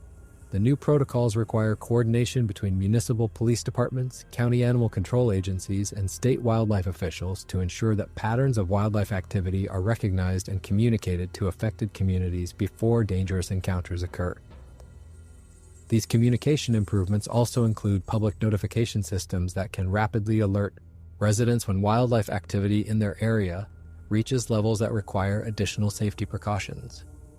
Enhanced enforcement of existing regulations regarding wildlife attractants on residential properties became a priority for municipal governments throughout northern New Jersey following the analysis of factors that contributed to the Johnson family attack. These enforcement efforts include regular inspection of residential properties for unsecured garbage containers, improperly maintained bird feeders, accessible pet food, and other wildlife attractants that can draw bears into residential areas. The goal of these enforcement efforts is to reduce the environmental factors that teach bears to associate human communities with easily accessible food sources. Public education programs developed in response to the attack emphasize the shared responsibility that suburban residents have for maintaining community safety through proper wildlife management practices on individual properties. These programs teach residents to recognize signs of wildlife activity in their neighborhoods, understand the seasonal patterns of wildlife behavior that create different levels of risk throughout the year, and implement appropriate safety measures both for their own properties and in their interactions with wildlife when encounters occur. The lessons learned from the Johnson family attack extend beyond the specific circumstances of bear encounters to encompass broader principles of coexistence between human communities and wildlife populations in an increasingly developed landscape. Wildlife biologists emphasize that successful coexistence requires understanding that suburban environments exist within larger ecosystems that support diverse wildlife populations, and that human residents have responsibilities for managing their activities and properties in ways that minimize conflicts while preserving the ecological values that make these communities attractive places to live. Dr. Foster's analysis of prevention strategies emphasizes that the most effective approaches to preventing wildlife attacks combine individual property management practices with community-wide coordination and policy support from local governments. Individual property owners must understand and implement practices that eliminate wildlife attractants, secure potential entry points to homes and outbuildings, and maintain landscapes that discourage wildlife from establishing residence or regular foraging patterns on residential properties. However, these individual efforts are most effective when supported by community-wide coordination that ensures consistent practices across entire neighborhoods and policy frameworks that provide the legal and financial support necessary for implementing effective wildlife management practices. The importance of proper food storage and waste management in preventing wildlife encounters cannot be overstated, as analysis of the Johnson family attack clearly demonstrated that food odors were the primary factor that drew the bear to their property and motivated its entry into their home. Wildlife experts recommend that suburban residents adopt food storage and waste management practices similar to those used in wilderness camping, including bear-resistant garbage containers, prompt removal of fallen fruit from trees, elimination of pet food storage in outdoor areas, and careful management of bird feeders and other wildlife attractants that can create associations between human properties and easily accessible food sources. Home security measures for wildlife protection require different approaches than traditional security systems designed to prevent human intrusion, as bears and other large wildlife possess strength and persistence that can overcome standard residential door and window locks. Dr. Foster's recommendations include installation of bear-resistant deadbolts and reinforcement hardware for exterior doors, particularly sliding glass doors that provide large panel access points that are vulnerable to manipulation by intelligent and persistent animals. Additionally, homes in areas with significant wildlife activity should include motion-activated lighting systems, noise-making devices that can deter wildlife before encounters reach dangerous levels, and communication systems that allow residents to summon help quickly when wildlife encounters occur. Emergency response preparation for suburban families and wildlife areas includes education about appropriate responses to different types of wildlife encounters, maintenance of emergency communication devices that function when standard telephone service may be disrupted, and development of family emergency plans that account for the possibility of wildlife encounters during various daily activities. The Johnson family's experience highlighted the importance of having emergency supplies readily accessible, including first aid materials adequate for treating serious injuries, communication devices that allow contact with emergency services, and protective equipment that can be used to deter wildlife while ensuring human safety. The role of children's education in preventing wildlife encounters requires age-appropriate instruction that balances awareness of potential dangers with confidence in outdoor activities and appreciation for wildlife conservation. Tommy's survival of the bear attack was aided by his previous education about bear safety. Though the incident also demonstrated that even well-educated children may find it difficult to implement safety protocols when surprised by wildlife in familiar environments. Educational programs for children must emphasize the importance of adult supervision in areas where wildlife encounters are possible, teach recognition of wildlife signs that indicate increased risk, and provide clear, simple protocols for responding to wildlife encounters that children can remember and implement under stress. Community-wide wildlife management requires coordination between individual property owners, neighborhood associations, municipal governments, and state wildlife agencies to address the multiple factors that influence wildlife behavior and human-wildlife conflicts in suburban environments. The Maple Ridge Drive Neighborhood Association's response to the Johnson family attack demonstrates the importance of community-level organization in implementing consistent wildlife management practices across entire neighborhoods, sharing information about wildlife activity and safety measures, and advocating for municipal policy changes that support effective wildlife management. Municipal policy frameworks for wildlife management in suburban communities must address land use planning decisions that affect wildlife habitat and movement patterns, building codes and safety standards that account for wildlife encounter risks, and emergency response protocols that ensure appropriate coordination between police, emergency medical services, animal control agencies, and state wildlife officials.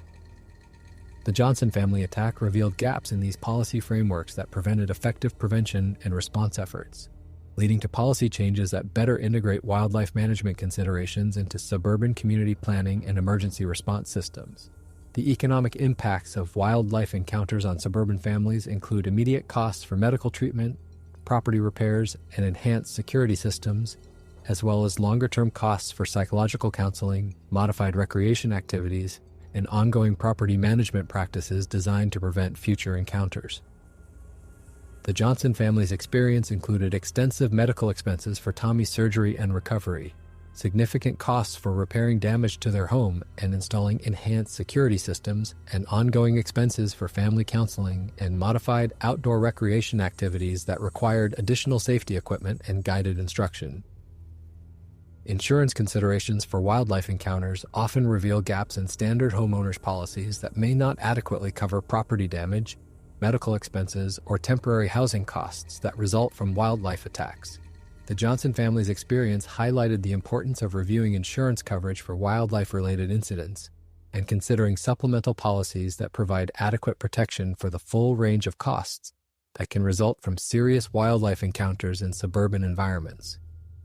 The psychological impact of wildlife attacks on entire communities extends beyond directly affected families to encompass broader concerns about safety, property values, and quality of life in areas where such incidents occur. The Johnson family attack generated significant anxiety among Livingston residents about the safety of their own properties and children, leading to changes in outdoor activity patterns, property management practices, and real estate decisions throughout the community. These broader community impacts demonstrate the importance of effective wildlife management and public education programs that help residents understand and manage wildlife encounter risks while preserving the environmental values that make suburban communities attractive places to live. Long-term monitoring and research following wildlife attacks provide essential information for improving prevention and response strategies, as well as understanding the broader ecological and social factors that influence human-wildlife conflicts in suburban environments. Dr. Foster's ongoing research on the Johnson family incident includes analysis of environmental factors that contributed to the attack, evaluation of the effectiveness of prevention and response measures implemented following the incident, and development of improved protocols for managing similar situations in other suburban communities. The Johnson family's story raises profound questions about the relationship between human communities and the natural world in an era of rapid suburban development and changing wildlife populations. How do we balance the desire for homes surrounded by natural beauty with the reality that beautiful natural environments support wildlife populations that can pose real dangers to human safety? What responsibilities do individual property owners have for managing their land in ways that minimize wildlife conflicts? And how can communities work together to create environments that support both human families and wildlife populations? How do we prepare our children for a world where encounters with wild animals are increasingly possible even in familiar suburban settings? These questions become more urgent as climate change and continued development pressure create new patterns of wildlife behavior and human-wildlife interaction across suburban America.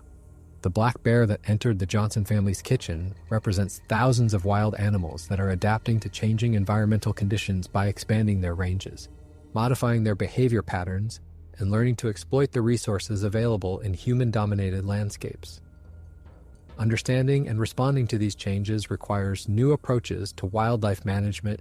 community planning, and individual safety practices that account for the complex realities of sharing increasingly crowded landscapes with wild animal populations. As Tommy Johnson continues his recovery and his family adapts to their new understanding of the risks and responsibilities of suburban life, their experience serves as a powerful reminder that the boundary between civilization and wilderness is far less clear and secure than most suburban families assume. The lessons learned from their encounter with a hungry black bear extend far beyond bear safety to encompass fundamental questions about how human communities can coexist sustainably and safely with the wildlife populations that share our increasingly developed world. For viewers who have followed Tommy's remarkable survival story and his family's journey toward recovery, several important questions emerge that deserve careful consideration in your own communities and families. First, how well do you understand the wildlife populations that exist in your area, and what steps have you taken to ensure that your property does not inadvertently attract dangerous wildlife during critical feeding periods? Second, are you and your family prepared to respond effectively to unexpected wildlife encounters, with both the knowledge and the equipment necessary to protect yourselves while allowing wildlife to retreat safely? Third, what role can you play in your community's efforts to balance preservation of natural environments with protection of human safety through coordinated wildlife management and education efforts? These questions become increasingly important as suburban development continues to expand into areas that serve as wildlife habitat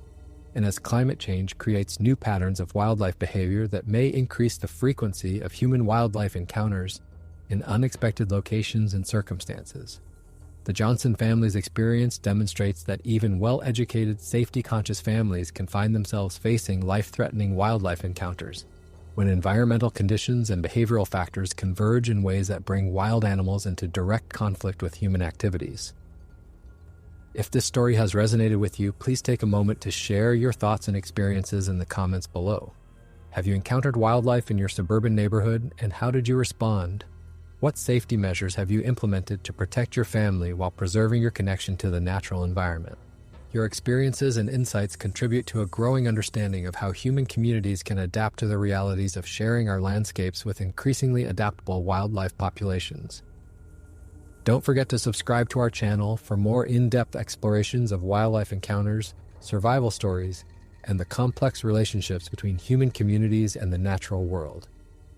Next week, we'll examine the remarkable story of a family's encounter with a mountain lion in suburban Colorado, exploring how different wildlife species require different safety strategies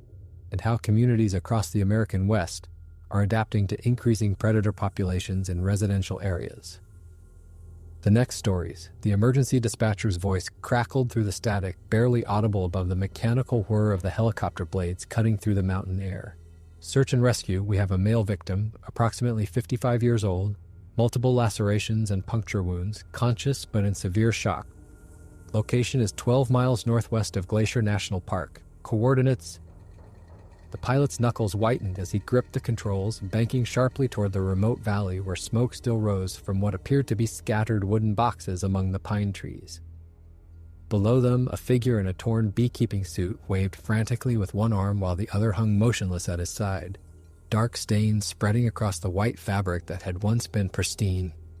Thousands of bees swirled in angry clouds around the clearing, their buzzing audible even over the helicopter's rotor wash, while nearby something large and brown moves through the undergrowth before disappearing into the forest shadows. The paramedic in the back seat had seen bear attacks before, but never anything like this. Scattered across nearly an acre of mountain meadow lay the remains of what had clearly been a thriving apiary operation. Wooden hive boxes splintered and overturned, honeycombs scattered like golden confetti across the forest floor.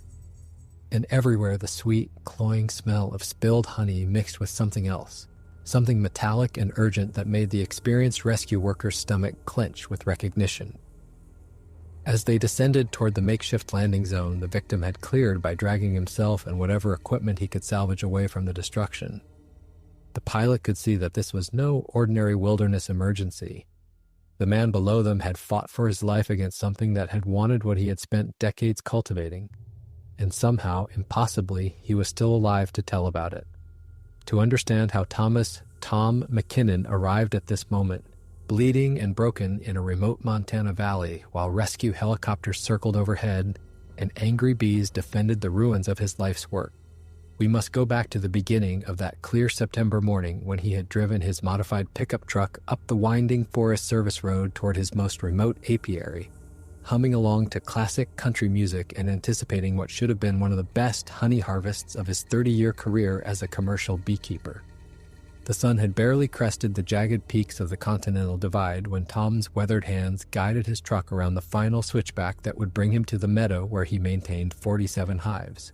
each one carefully positioned to take advantage of the late-season wildflower blooms that painted these high mountain valleys in brilliant purples and golds throughout the brief Montana autumn. He had no way of knowing that his arrival would disturb a massive grizzly bear that had been methodically working its way through his hives for the better part of the night,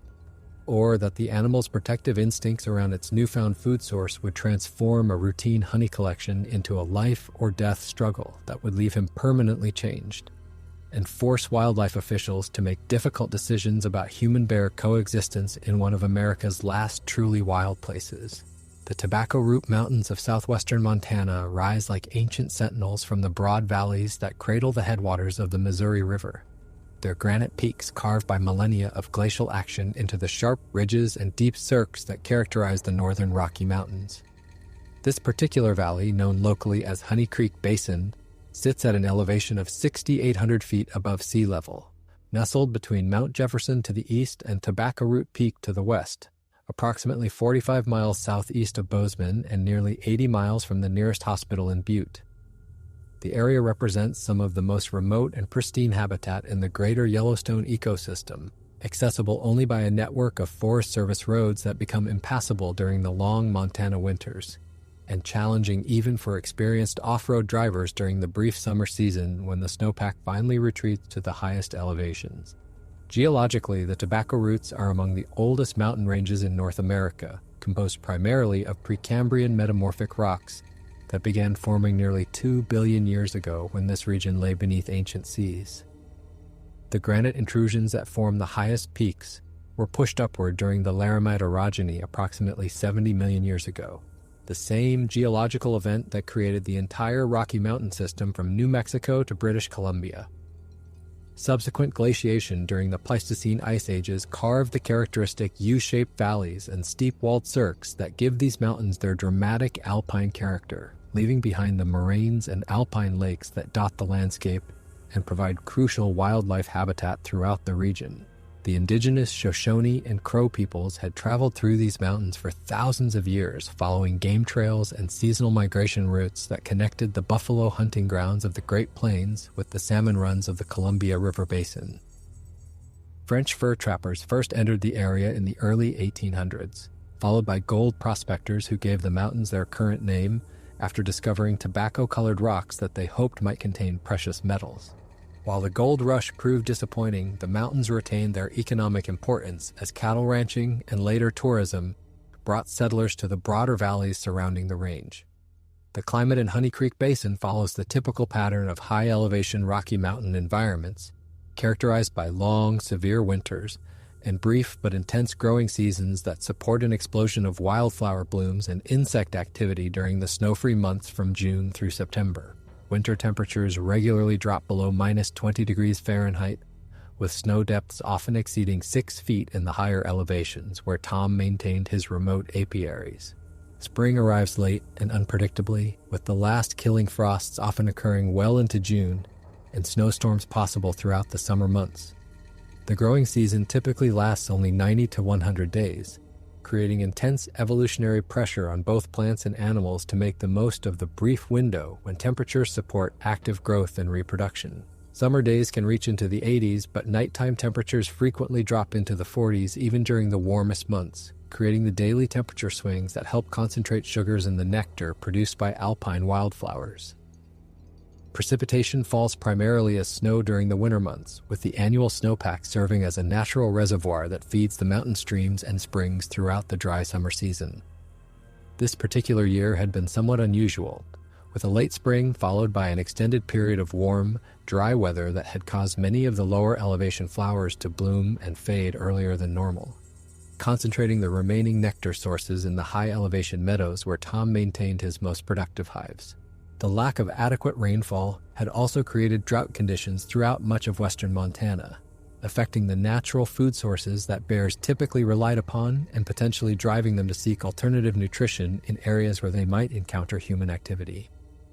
The vegetation in Honey Creek Basin represents a complex mosaic of plant communities adapted to the short growing seasons and extreme temperature variations characteristic of high-elevation mountain environments. The canopy is dominated by subalpine fir, Engelmann spruce, and white bark pine, with individual trees often exceeding 100 feet in height and 200 years in age. These conifers form dense stands on the north-facing slopes where snow persists longest, while more open parklands characterize the south-facing exposures where the earlier snowmelt creates conditions suitable for the wildflower meadows that made this area so attractive to commercial beekeepers. The understory consists primarily of mountain ash, serviceberry, and huckleberry bushes, all of which produce berries that represent crucial food sources for bears throughout the late summer and fall months when they are preparing for winter hibernation. Ground cover includes an incredible diversity of flowering plants adapted to the short growing season, including Indian paintbrush, blue pine, beargrass, fireweed, and dozens of other species that bloom in carefully timed succession throughout the brief mountain summer. Of particular importance to Tom's beekeeping operation were the extensive stands of wild bergamot, clover, and alpine forget-me-nots that produced the light, floral honey for which his brand had become famous among customers throughout the Pacific Northwest. The timing of these blooms was critical to the success of his operation, as the bees needed to collect enough nectar during the brief flowering window to sustain themselves through the long winter months when the hives would remain dormant beneath several feet of snow. The dry conditions this year had actually concentrated the nectar in many of these flowers, potentially making them even more attractive to both bees and any wild animals that had learned to associate floral scents with high-energy food sources. The wildlife community in Honey Creek Basin represents one of the most intact predator-prey systems remaining in the lower 48 states, with populations of all the large mammals that would have been present when Lewis and Clark first explored the Montana Territory 2 centuries ago. Elk herds numbering in the hundreds migrate through the basin twice yearly, following ancient routes between their summer calving grounds in the high alpine meadows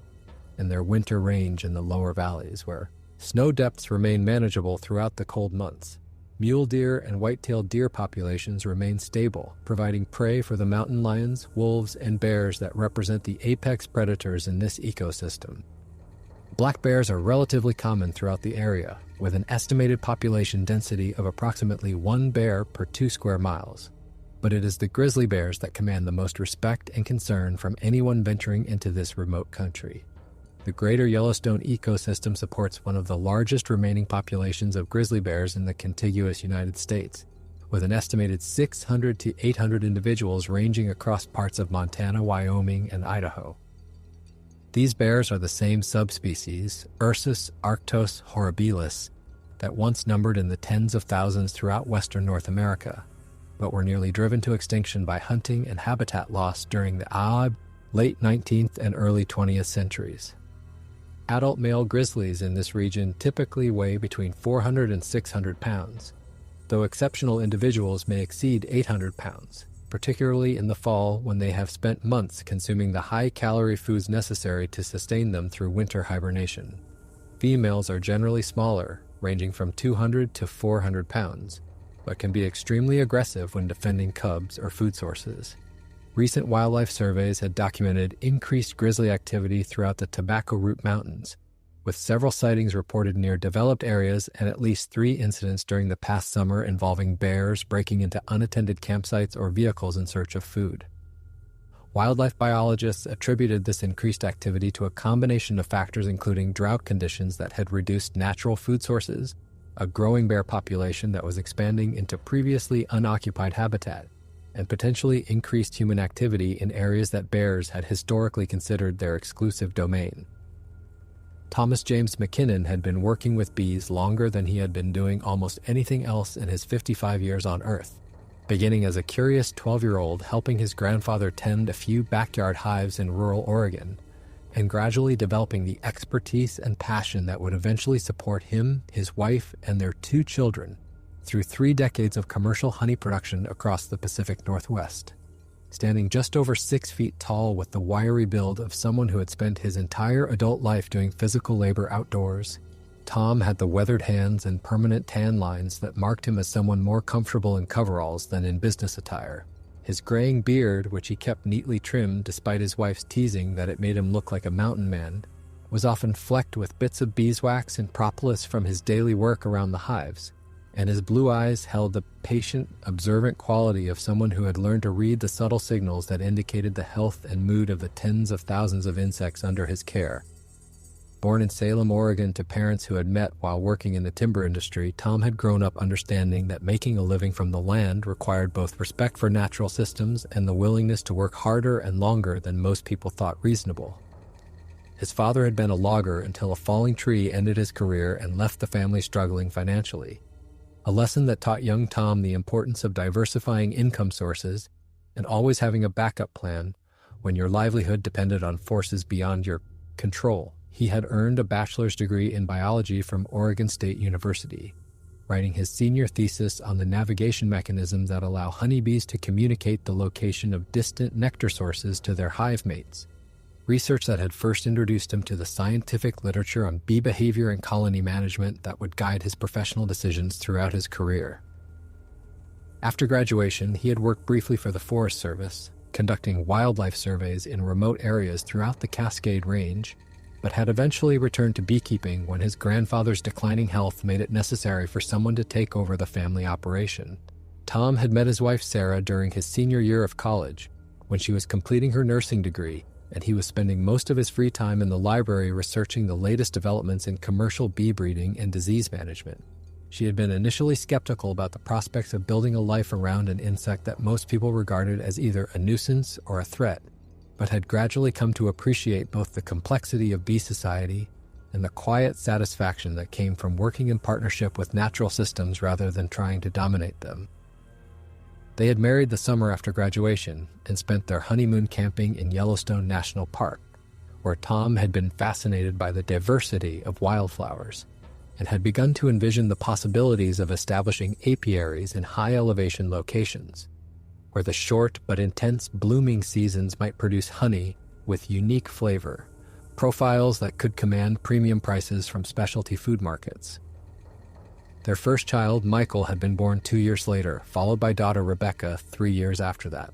and both children had grown up understanding that their family's livelihood depended on the health and productivity of the thousands of colonies that their father maintained across 3 states.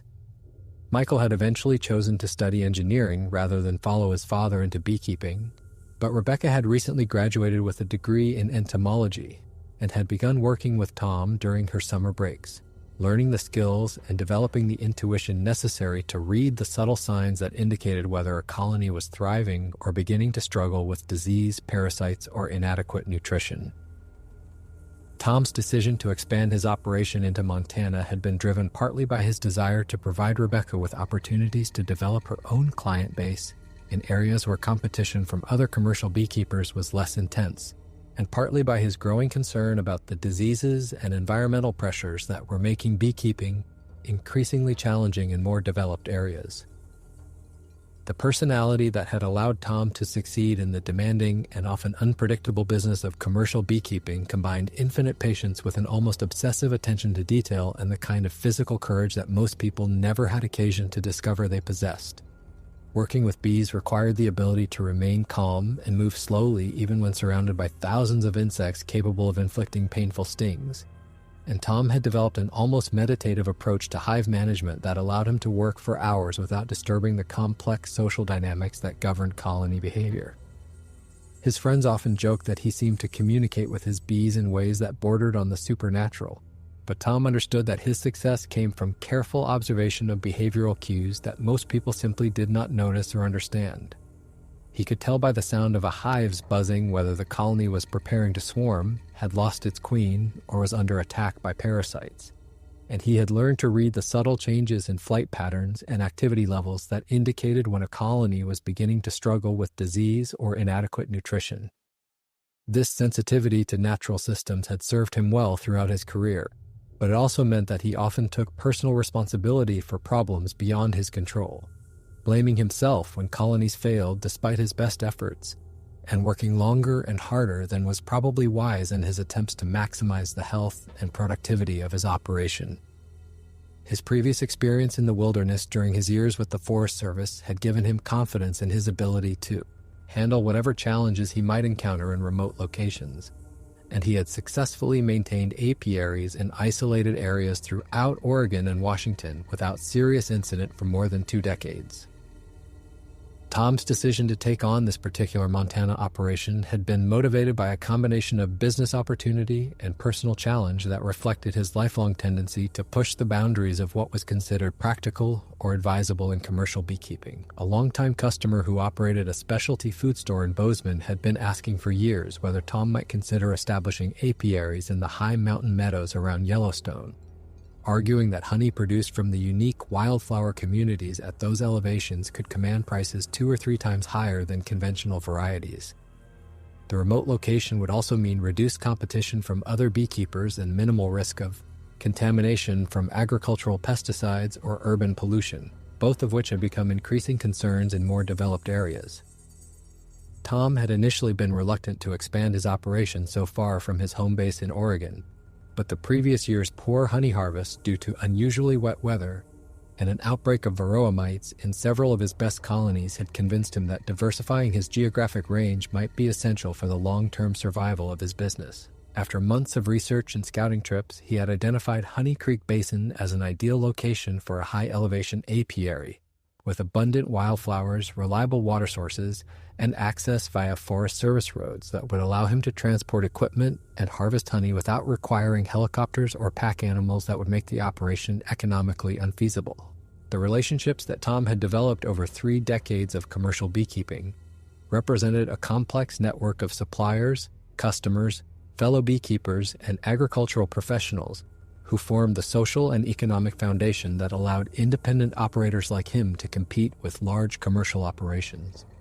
His primary mentor remained his grandfather's longtime friend and fellow beekeeper, Edward Jameson, who at 78 continued to manage several hundred hives in the Willamette Valley and served as Tom's consultant on everything from disease management to marketing strategies.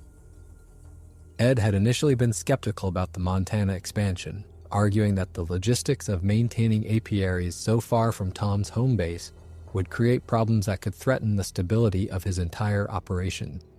But he had eventually been won over by Tom's careful planning and the potential for developing a premium product line that could provide financial security for the family business. Tom's wife Sarah had been more directly supportive of the expansion, recognizing that their daughter Rebecca's future in the business would depend on finding opportunities to develop expertise and client relationships in areas where she could eventually establish her own operation. The tension between wanting to support his family's ambitions and concern for their safety had been a constant theme in family discussions about the Montana project, with Sarah insisting that Tom never work alone in such remote locations and Rebecca arguing that the potential benefits justified whatever additional risks might be involved. Tom had spent the previous winter developing detailed plans for the Montana operation, studying topographic maps and climate data to identify the optimal locations for hive placement, researching the wildflower species and blooming schedules that would determine the timing and volume of nectar flows, and calculating the logistics of transporting equipment and supplies to locations that could only be accessed during the brief snow-free season. He had purchased a modified pickup truck with 4-wheel drive and a custom-built cargo bed designed to transport hives safely over rough terrain, and had invested in specialized equipment including a portable honey extractor, emergency communication devices, and bear-resistant storage containers that would protect both equipment and honey from wildlife. His preparation had also included extensive research on bear behavior and safety protocols, including consultations with wildlife biologists from Montana Fish, Wildlife and Parks, who had provided detailed information about grizzly activity patterns and recommended procedures for working in bear country. He had attended a wilderness first aid course, updated his emergency medical supplies, and even practiced the bear spray deployment techniques that experts recommended for anyone working alone in areas with high bear populations. Perhaps most importantly, he had developed detailed protocols for family communication, promising to check in by satellite phone at predetermined times and to abort the trip immediately if weather or other conditions made continued work unsafe.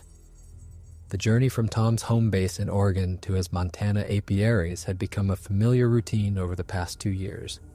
requiring careful timing to coordinate with weather windows and flowering schedules that could change dramatically from week to week depending on temperature and precipitation patterns. The drive typically took 2 days, with an overnight stop in Idaho where Tom could inspect his truck and trailer, check weather forecasts, and make any last-minute adjustments to his equipment load before continuing into Montana's more challenging terrain. This particular September trip was intended to be his final visit of the season, the crucial harvest expedition that would determine whether the Montana expansion had been financially successful enough to justify continuing the operation for another year. His hives had been performing exceptionally well throughout the summer, with reports from his monthly inspection trips indicating that honey production was exceeding even his most optimistic projections. But he also knew that the brief window for harvest in high-elevation locations meant that timing was absolutely critical. Waiting too long could mean losing the entire crop to early winter weather, while harvesting too early might reduce the quality and quantity of honey that the bees would produce during the final weeks of the flowering season. The drive up the Forest Service Road to Honey Creek Basin on that clear September morning had proceeded normally, with Tom stopping periodically to check his load and enjoy the spectacular views of the surrounding peaks that were just beginning to show the first touches of autumn color on their lower slopes. He had been making this particular drive for 2 years without incident,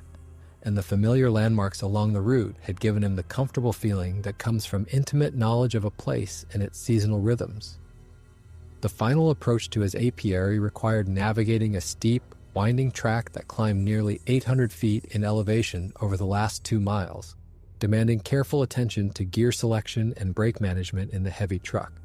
But Tom had become skilled at reading the terrain and adjusting his speed to match the capabilities of his vehicle. As he rounded the final curve that would bring the meadow into view, he had been anticipating the sight of his 47 hives arranged in neat rows across the clearing, each one positioned to take advantage of morning sunlight and afternoon shade patterns that he had observed and mapped during his initial site surveys. What Tom saw instead would change everything he thought he knew about working safely in bear country and ultimately teach him that even the most careful preparation could not eliminate all risks when human economic activities intersected with the survival needs of wild animals driven by instincts that had been refined over millions of years of evolution. The meadow that should have contained his orderly rows of white wooden hives looked like a battlefield, with overturned boxes scattered across an area roughly the size of a football field and pieces of honeycomb, broken frames, and shattered woodwork creating a debris field that extended well into the surrounding forest. In the center of the destruction, a massive grizzly bear that Tom estimated at well over 500 pounds was methodically working its way through the remains of what had been his most productive hive, apparently oblivious to the clouds of angry bees that swarmed around its head and massive shoulders. The bear's fur was matted with honey and covered with bees that seemed unable to penetrate its thick coat, while its powerful jaws crushed frames of comb with casual efficiency that spoke to both its incredible strength and its complete familiarity with this type of food source.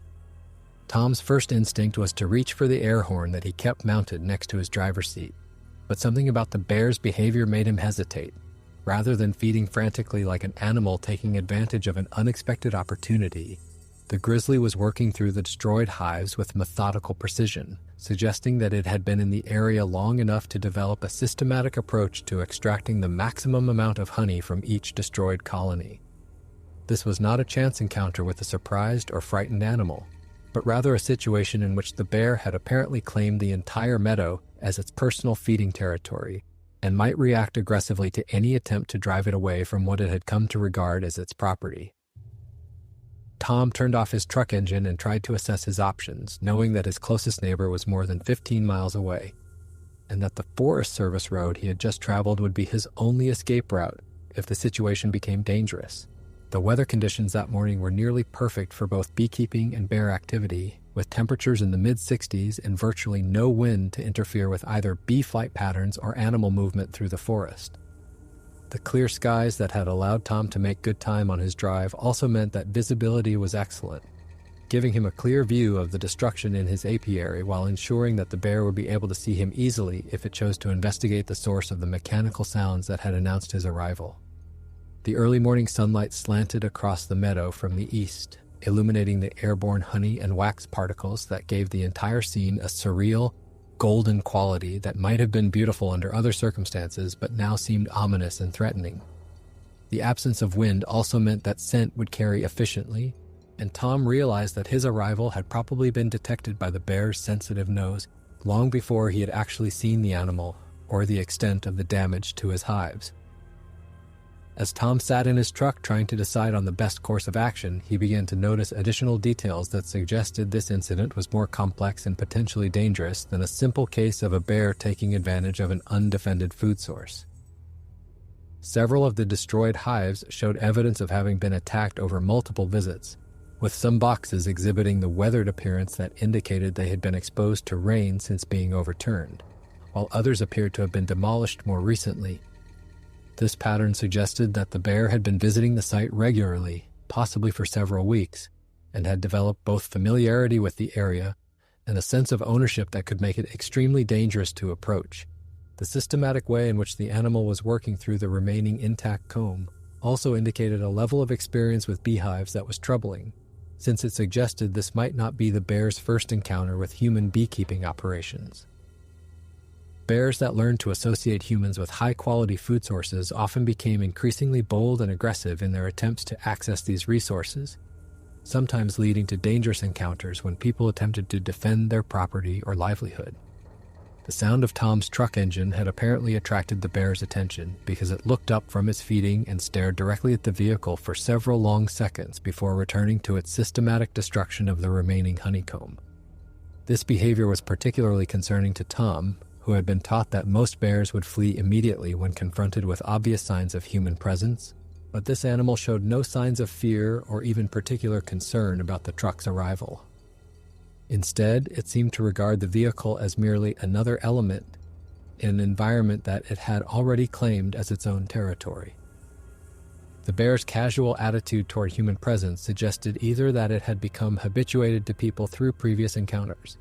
or that it was so focused on the high-energy food source it had discovered that it was unwilling to abandon its feeding even when potentially threatened by human activity. Tom had carried bear spray during all his previous trips to Montana, but it was currently stored in his equipment box in the truck bed, rather than immediately accessible from the driver's seat. His emergency communication equipment was similarly located in the back of the truck, meaning that he would have to leave the relative safety of the cab in order to call for help or defend himself if the situation deteriorated.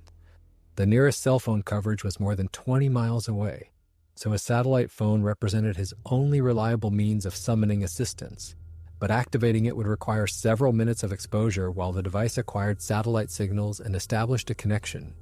These logistical limitations meant that any decisions about how to respond to the bear's presence would have to be made quickly, and without the luxury of consulting with wildlife experts or emergency responders who might be able to provide guidance on the safest approach to the situation. The economic implications of the bear's destruction were also beginning to register in Tom's mind as he surveyed the scattered remains of what had been expected to be his most profitable honey harvest. Each of the destroyed hives represented not only the loss of this year's honey production, but also the death of colonies that had taken months to build up to full strength and productivity. Replacing the lost equipment alone would cost thousands of dollars, while the loss of the established colonies meant that rebuilding his operation would require starting over with new package bees that would take an entire season to develop into productive units. Even more significantly, the bear's behavior suggested that the area might no longer be suitable for beekeeping, since an animal that had learned to associate this location with high-quality food would likely return regularly in search of additional opportunities. The cumulative financial impact of the loss could easily exceed $50,000 and might force Tom to abandon his Montana expansion entirely, affecting not only his own financial security but also his daughter's plans to develop her own beekeeping operation in the area. As Tom continued to observe the bear's behavior while trying to formulate a response plan, he began to notice subtle changes in the animal's demeanor that suggested it was becoming aware of his presence and beginning to regard the truck as a potential threat to its feeding activities. The grizzly had begun to look up more frequently from its feeding, spending longer periods staring directly at the vehicle before returning to the scattered honeycomb. Its body language was also becoming more tense, with the relaxed, methodical movements of undisturbed feeding being replaced by the quicker, more alert postures that indicated heightened awareness of potential threats. Most concerning to Tom was the fact that the bear had begun to move gradually closer to his truck while continuing its feeding activities, suggesting that it might be considering whether the vehicle represented a threat that needed to be addressed directly. The thousands of bees that filled the air around the destroyed apiary were also becoming increasingly agitated, with their flight patterns becoming more erratic and aggressive as the disruption to their colonies continued. Tom could hear the angry buzzing even through his closed truck windows, and he realized that the normally protective behavior of the bees might actually be contributing to the danger of the situation by making the bear more irritable and potentially more aggressive toward any additional perceived threats. Bees that had lost their hives would continue to defend the area around their destroyed colonies for hours or even days, creating a chaotic environment that could trigger unpredictable responses from both the bear and any humans who attempted to intervene. The presence of so many defensive bees also meant that Tom would face the risk of multiple stings if he left the protection of his truck. And while he had developed some resistance to bee venom over his years of professional beekeeping, the sheer number of agitated insects in the immediate area could pose a serious threat even to someone with his experience. The morning sun continued to climb higher in the cloudless sky, and Tom realized that he needed to make a decision about how to respond before the increasing heat made the bees even more aggressive and potentially drove the bear to seek shade in the forest where it would be more difficult to monitor and avoid. The weather forecast had called for temperatures to reach the mid-80s by afternoon, conditions that would make both bee and bear behavior increasingly unpredictable, while also making any physical confrontation more dangerous for all parties involved. The dry conditions that had persisted throughout the summer also meant that the forest floor was covered with easily ignitable vegetation, adding the risk of wildfire to the already complex safety considerations that Tom needed to factor into his decision-making process. Time seemed to stretch as Tom weighed his limited options, each one carrying significant risks and uncertain outcomes. He could attempt to drive away and abandon his equipment and remaining hives, accepting the total loss of his investment but ensuring his personal safety. He could try to use his air horn to frighten the bear away from the immediate area, giving him an opportunity to assess the damage and possibly salvage some of his equipment, but with no guarantee that the animal would stay away long enough for him to complete his work safely. He could remain in his truck and wait for the bear to leave on its own, but with no way of knowing how long that might take or whether the animal would return once it had finished feeding on the available honeycomb. Each option seemed to carry the potential for either financial ruin or personal injury, and Tom found himself facing exactly the kind of impossible choice that had haunted his nightmares since he first began working in areas with significant bear populations. The decision that would ultimately determine the course of the next several hours was made for Tom when the grizzly suddenly stood up on its hind legs and looked directly at his truck, displaying the massive size and raw power that made these animals among the most formidable predators in North America. From this position, the bear stood well over 8 feet tall, its enormous head and shoulders silhouetted against the morning sky in a display of dominance and territorial ownership that left no doubt about its intentions regarding the meadow and its contents. For a moment that seemed to last forever, bear and man stared at each other across the honey-scented carnage of the destroyed apiary, each apparently trying to assess the threat represented by the other. Then the bear dropped to all fours and began moving deliberately toward Tom's truck, its massive paws covering the ground with a fluid grace that seemed impossible for an animal of its size and bulk. Tom's hand moved instinctively toward the air horn, but something in the bear's purposeful approach convinced him that startling the animal at this point could trigger exactly the kind of aggressive response he was trying to avoid. Instead, he started his truck engine, hoping that the mechanical noise might be enough to convince the bear that retreat was the wisest option for both of them. The grizzly paused at the sound, but did not stop its advance, continuing to close the distance between itself and the vehicle with what appeared to be increasing determination. Tom realized with growing alarm that the bear was not simply investigating a potential threat, but was actively approaching his truck with what could only be described as hostile intent, possibly viewing the vehicle as competition for the food sources it had claimed in the meadow. The bear's approach brought it close enough for Tom to see details that would remain burned into his memory for the rest of his life. The massive claws that could easily tear through the metal skin of his truck, the small eyes that seemed to hold an intelligence far beyond what he had expected from a wild animal, the thick coat that glistened with honey and was studded with angry bees that seemed unable to penetrate to the skin beneath. This was not the relatively small black bears that Tom had occasionally encountered during his Forest Service years, but rather a fully mature grizzly in its prime, probably male based on its size, and clearly experienced in dealing with human intrusions into territory it had claimed as its own. The bear's confidence in approaching the truck suggested either that it had successfully intimidated humans in previous encounters, or that it was so committed to defending its food source that it was prepared to confront any threat regardless of the potential consequences. As the distance between bear and truck continued to shrink, Tom found himself running through a mental inventory of everything he knew about grizzly behavior and the recommended responses to various types of encounters. Playing dead was appropriate for defensive attacks by females protecting cubs, but this appeared to be a territorial or food-related encounter with a large male that might require a completely different response strategy. Fighting back was sometimes recommended for predatory attacks, but Tom had no illusions about his chances in a physical confrontation with an animal that outweighed him by at least 300 pounds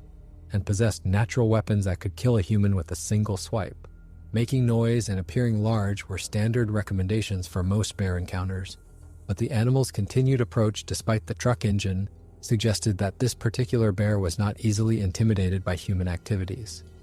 The bear was now close enough that Tom could hear its breathing over the sound of his truck engine, a deep, rhythmic sound that seemed to emphasize the animal's size and power.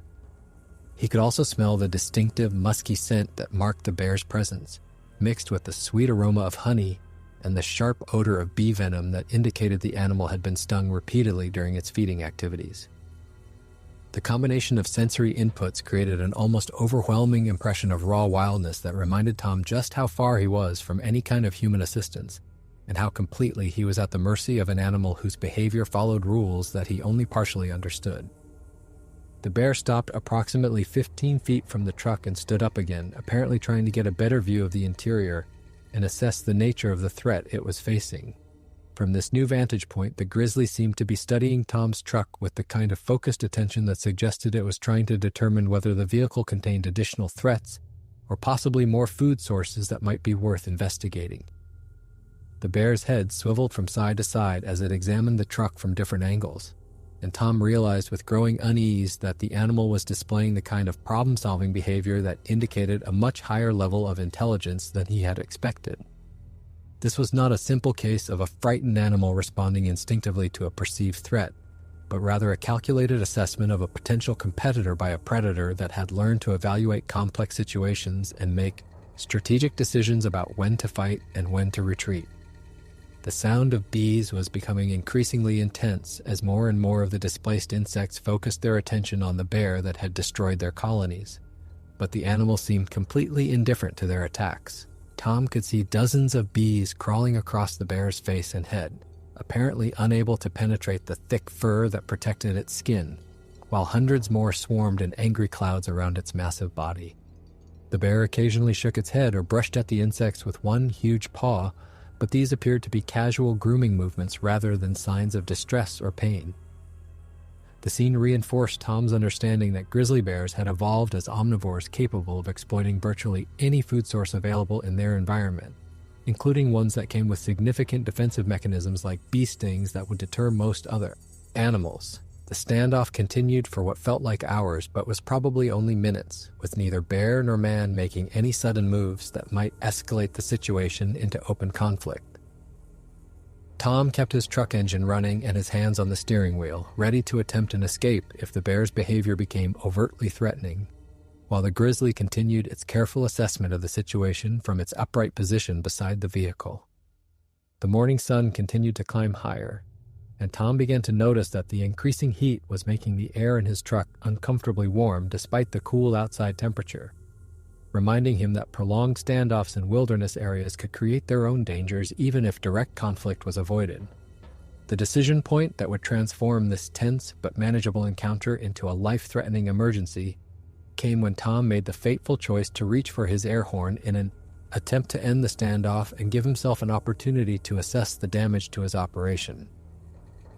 His movement inside the truck cab apparently triggered some kind of defensive response from the bear, which dropped to all fours and began advancing more rapidly toward the vehicle, with what could only be described as aggressive intent. Tom realized that his options had just been severely limited by the bear's reaction to what it had apparently interpreted as a threatening gesture,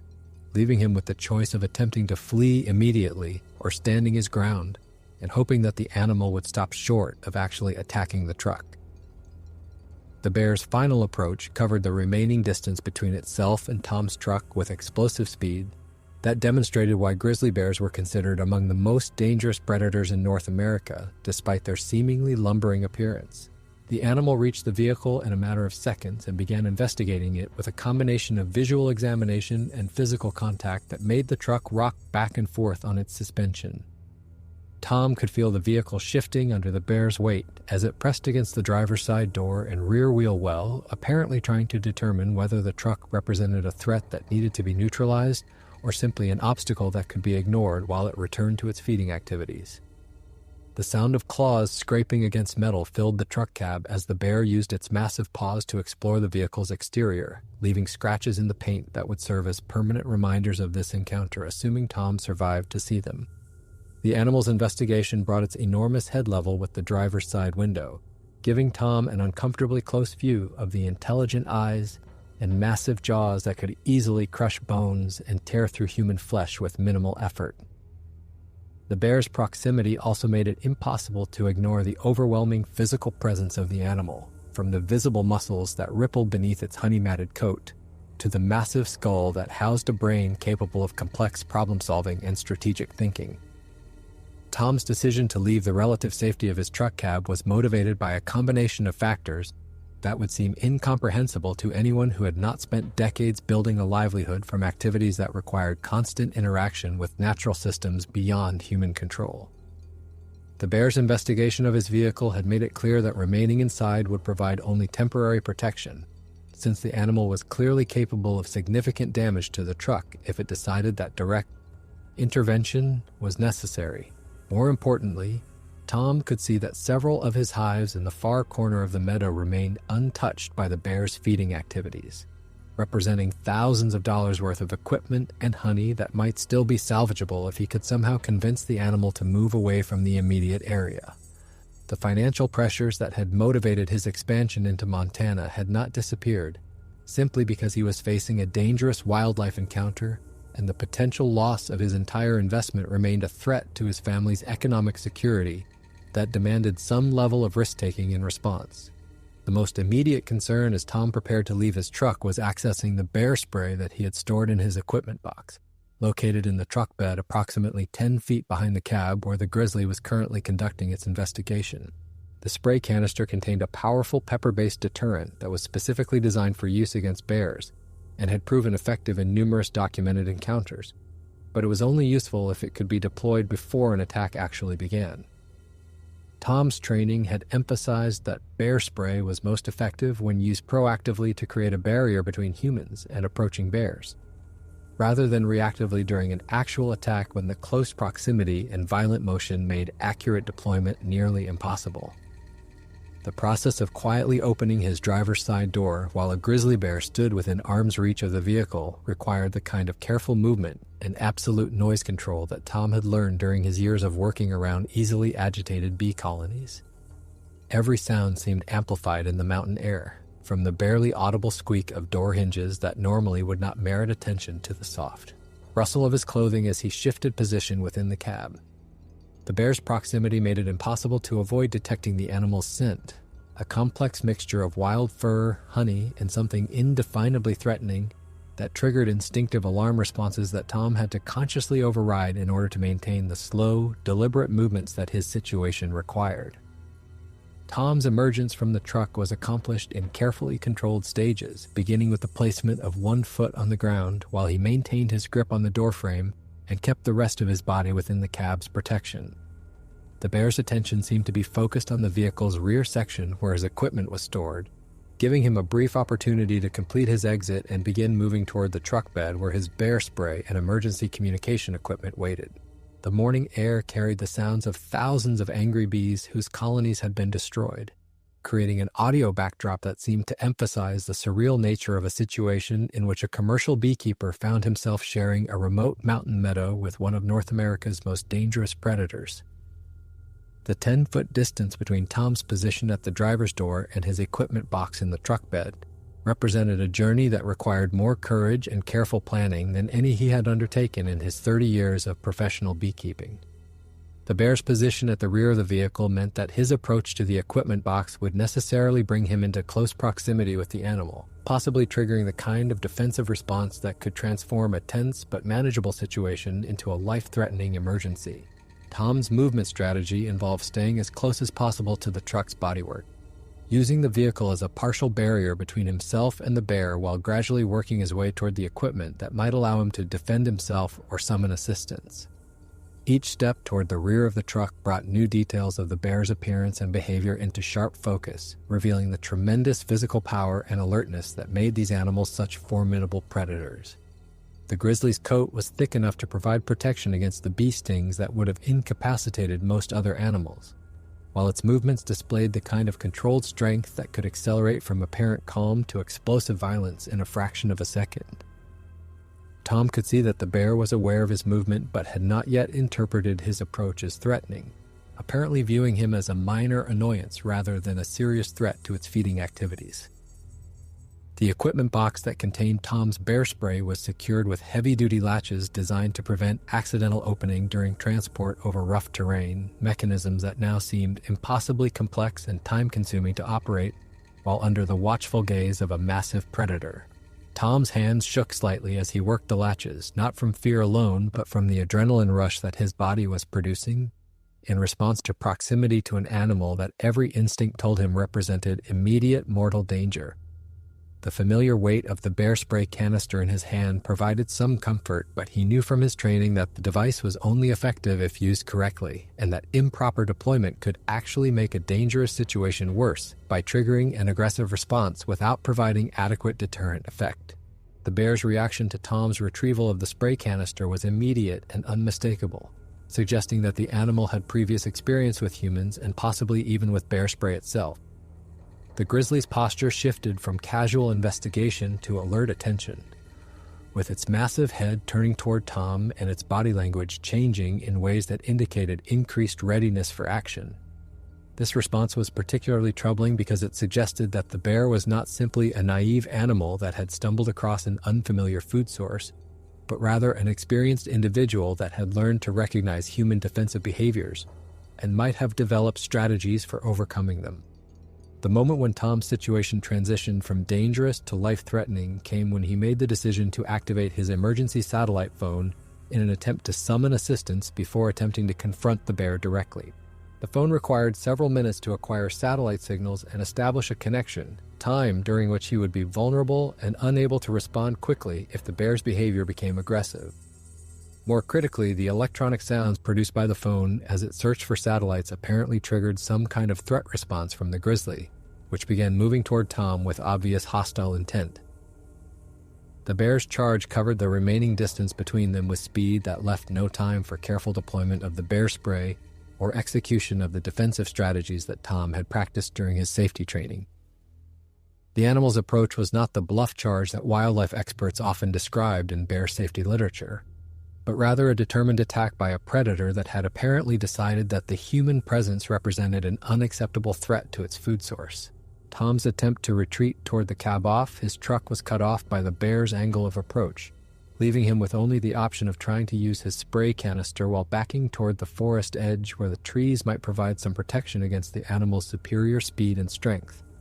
The first blast of pepper spray caught the grizzly directly in the face at a distance of approximately 6 feet, close enough to ensure maximum concentration of the irritant chemicals, but also close enough that Tom was within easy reach of the bear's claws and teeth when the animal's forward momentum carried it through the spray cloud. The bear's reaction was immediate and violent, with a roar that seemed to shake the ground beneath Tom's feet and a display of rage that left no doubt about its intentions regarding the human who had dared to challenge its territorial claim. The pepper spray appeared to cause significant discomfort and disorientation, but it did not stop the animal's attack or even slow its advance significantly, instead seeming to focus its aggression more directly on the source of its pain and irritation. Tom's backward retreat brought him to the edge of the meadow where the dense forest began, creating a natural barrier that limited his movement options, while providing the bear with additional tactical advantages based on its superior familiarity with forest terrain. The trees that might have provided protection against a smaller predator instead created obstacles that slowed Tom's retreat, while doing nothing to impede the bear's advance, since grizzlies were capable of moving through dense forest with speed and agility that seemed impossible for animals of their size. The forest floor was covered with fallen logs, dense undergrowth, and uneven terrain that made rapid movement difficult for someone wearing the heavy boots and protective clothing necessary for beekeeping activities.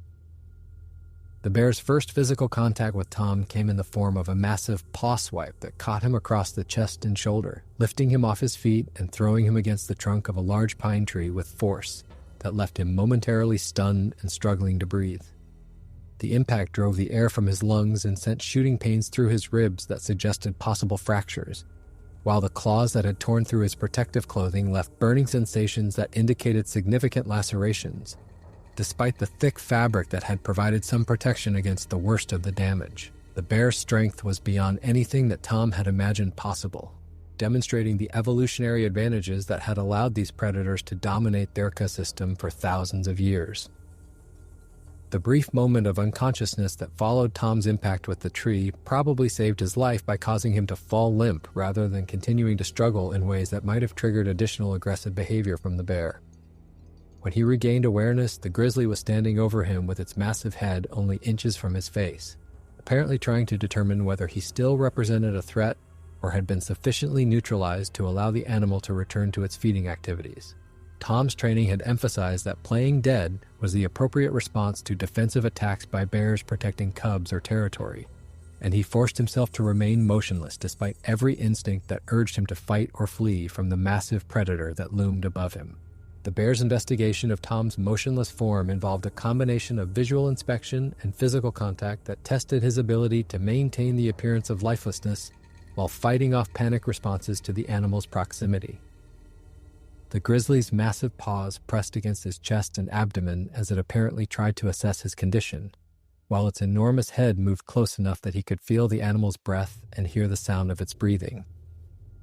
The bear's scent was overwhelming at such close range, a combination of wild animal musk and honey that served as a constant reminder of both the creature's natural power and the human economic activities that had precipitated this encounter. The most terrifying aspect of the bear's investigation was the moment when it used its massive jaws to grasp Tom's backpack, lifting both pack and man several inches off the ground before apparently deciding that he was no longer a threat and dropping him back to the forest floor. The pressure of the bear's teeth against the heavy fabric of his pack created sounds that seemed impossibly loud in the mountain stillness, while the casual demonstration of the animal's strength left no doubt about how easily those same jaws could crush human bones if the bear decided that more aggressive action was warranted. Tom's pack contained emergency supplies, including additional food that might have attracted the bear's continued attention, but the animal seemed more interested in determining his threat level than in investigating potential food sources. The decision to abandon its investigation of Tom and return to the scattered honeycomb in the meadow was apparently motivated by the bear's assessment that the human was no longer capable of interfering with its feeding activities, rather than by any loss of interest in the high-quality food source it had discovered. The grizzly moved away from Tom's position near the forest edge with the same deliberate, powerful gait it had displayed throughout the encounter, pausing occasionally to look back as if to ensure that he remained motionless and non-threatening. This behavior suggested a level of strategic thinking that reinforced Tom's growing understanding that he was dealing with an intelligent predator that was making calculated decisions about threat assessment and resource management rather than simply reacting instinctively to unexpected stimuli. The period during which Tom lay motionless while the bear resumed its feeding represented the most psychologically challenging phase of an encounter that had already tested the limits of his courage and self-control. Maintaining the appearance of unconsciousness while listening to the sounds of the animal destroying the remainder of his beehives required a level of mental discipline that drew on reserves of strength he had not known he possessed. The knowledge that any movement or sound might trigger a renewed attack made every breath a conscious decision, while the growing awareness of his injuries added an element of physical discomfort that threatened to undermine his ability to remain still for whatever length of time the bear might require to complete its feeding and depart the area. The sounds of the bear's continued feeding activities provided a constant audio reminder of both the animal's proximity and the ongoing destruction of equipment that represented Tom's primary source of income. The sharp crack of wooden frames being crushed between massive jaws was punctuated by the squelching sounds of honeycomb being consumed and the angry buzzing of bees that continued to defend their destroyed colonies despite the obvious futility of their efforts against such an enormous adversary. This soundtrack of destruction continued for what seemed like hours, though Tom's condition and the stress of his situation made accurate time assessment nearly impossible. The physical effects of Tom's encounter with the bear became more apparent as the initial shock and adrenaline began to wear off, and he was able to assess the extent of his injuries more carefully. The impact with the tree had clearly caused significant damage to his ribs and possibly his spine, since breathing produced sharp pains that suggested broken bones, while movement of his arms and legs caused additional discomfort that might indicate internal injuries. The claw marks across his chest and shoulder burned with an intensity that indicated deep lacerations that would require medical attention if infection was to be avoided, while the general soreness throughout his body suggested extensive bruising from the bear's initial attack and his subsequent impact with the tree. More troubling than the immediate physical injuries was Tom's growing awareness that his situation remained extremely dangerous even if the bear eventually left the area,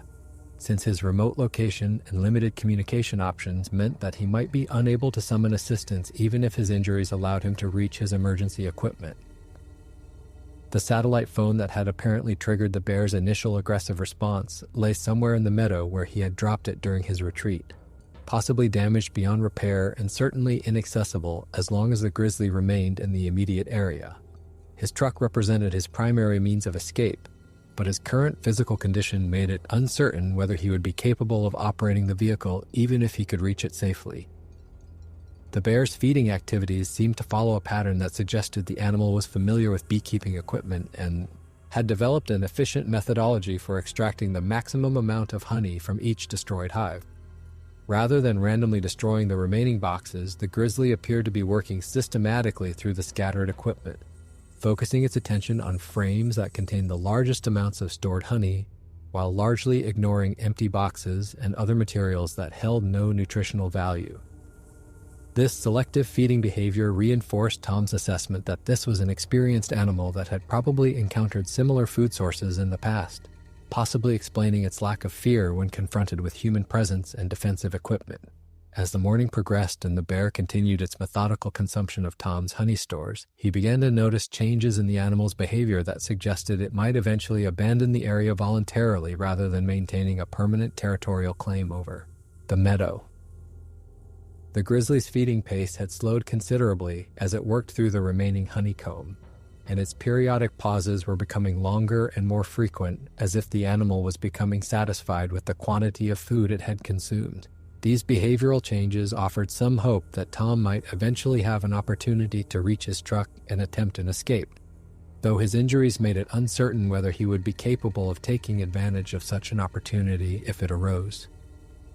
The thousands of bees that continued to swarm around the destroyed apiary were gradually becoming less aggressive as the day progressed, with many individuals beginning to settle on the remaining bits of comb and beeswax scattered throughout the meadow.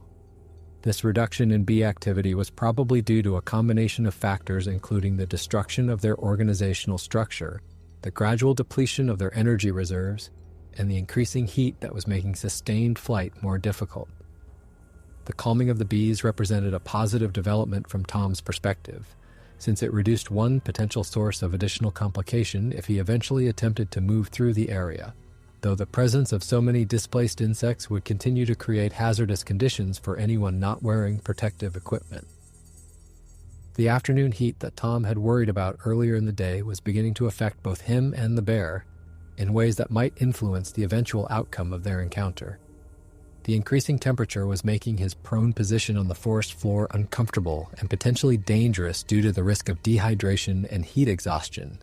while also causing the bear to seek shade more frequently during its feeding activities. The animal's tendency to rest in the shadows of the scattered equipment and remaining trees suggested that it might eventually be driven by the heat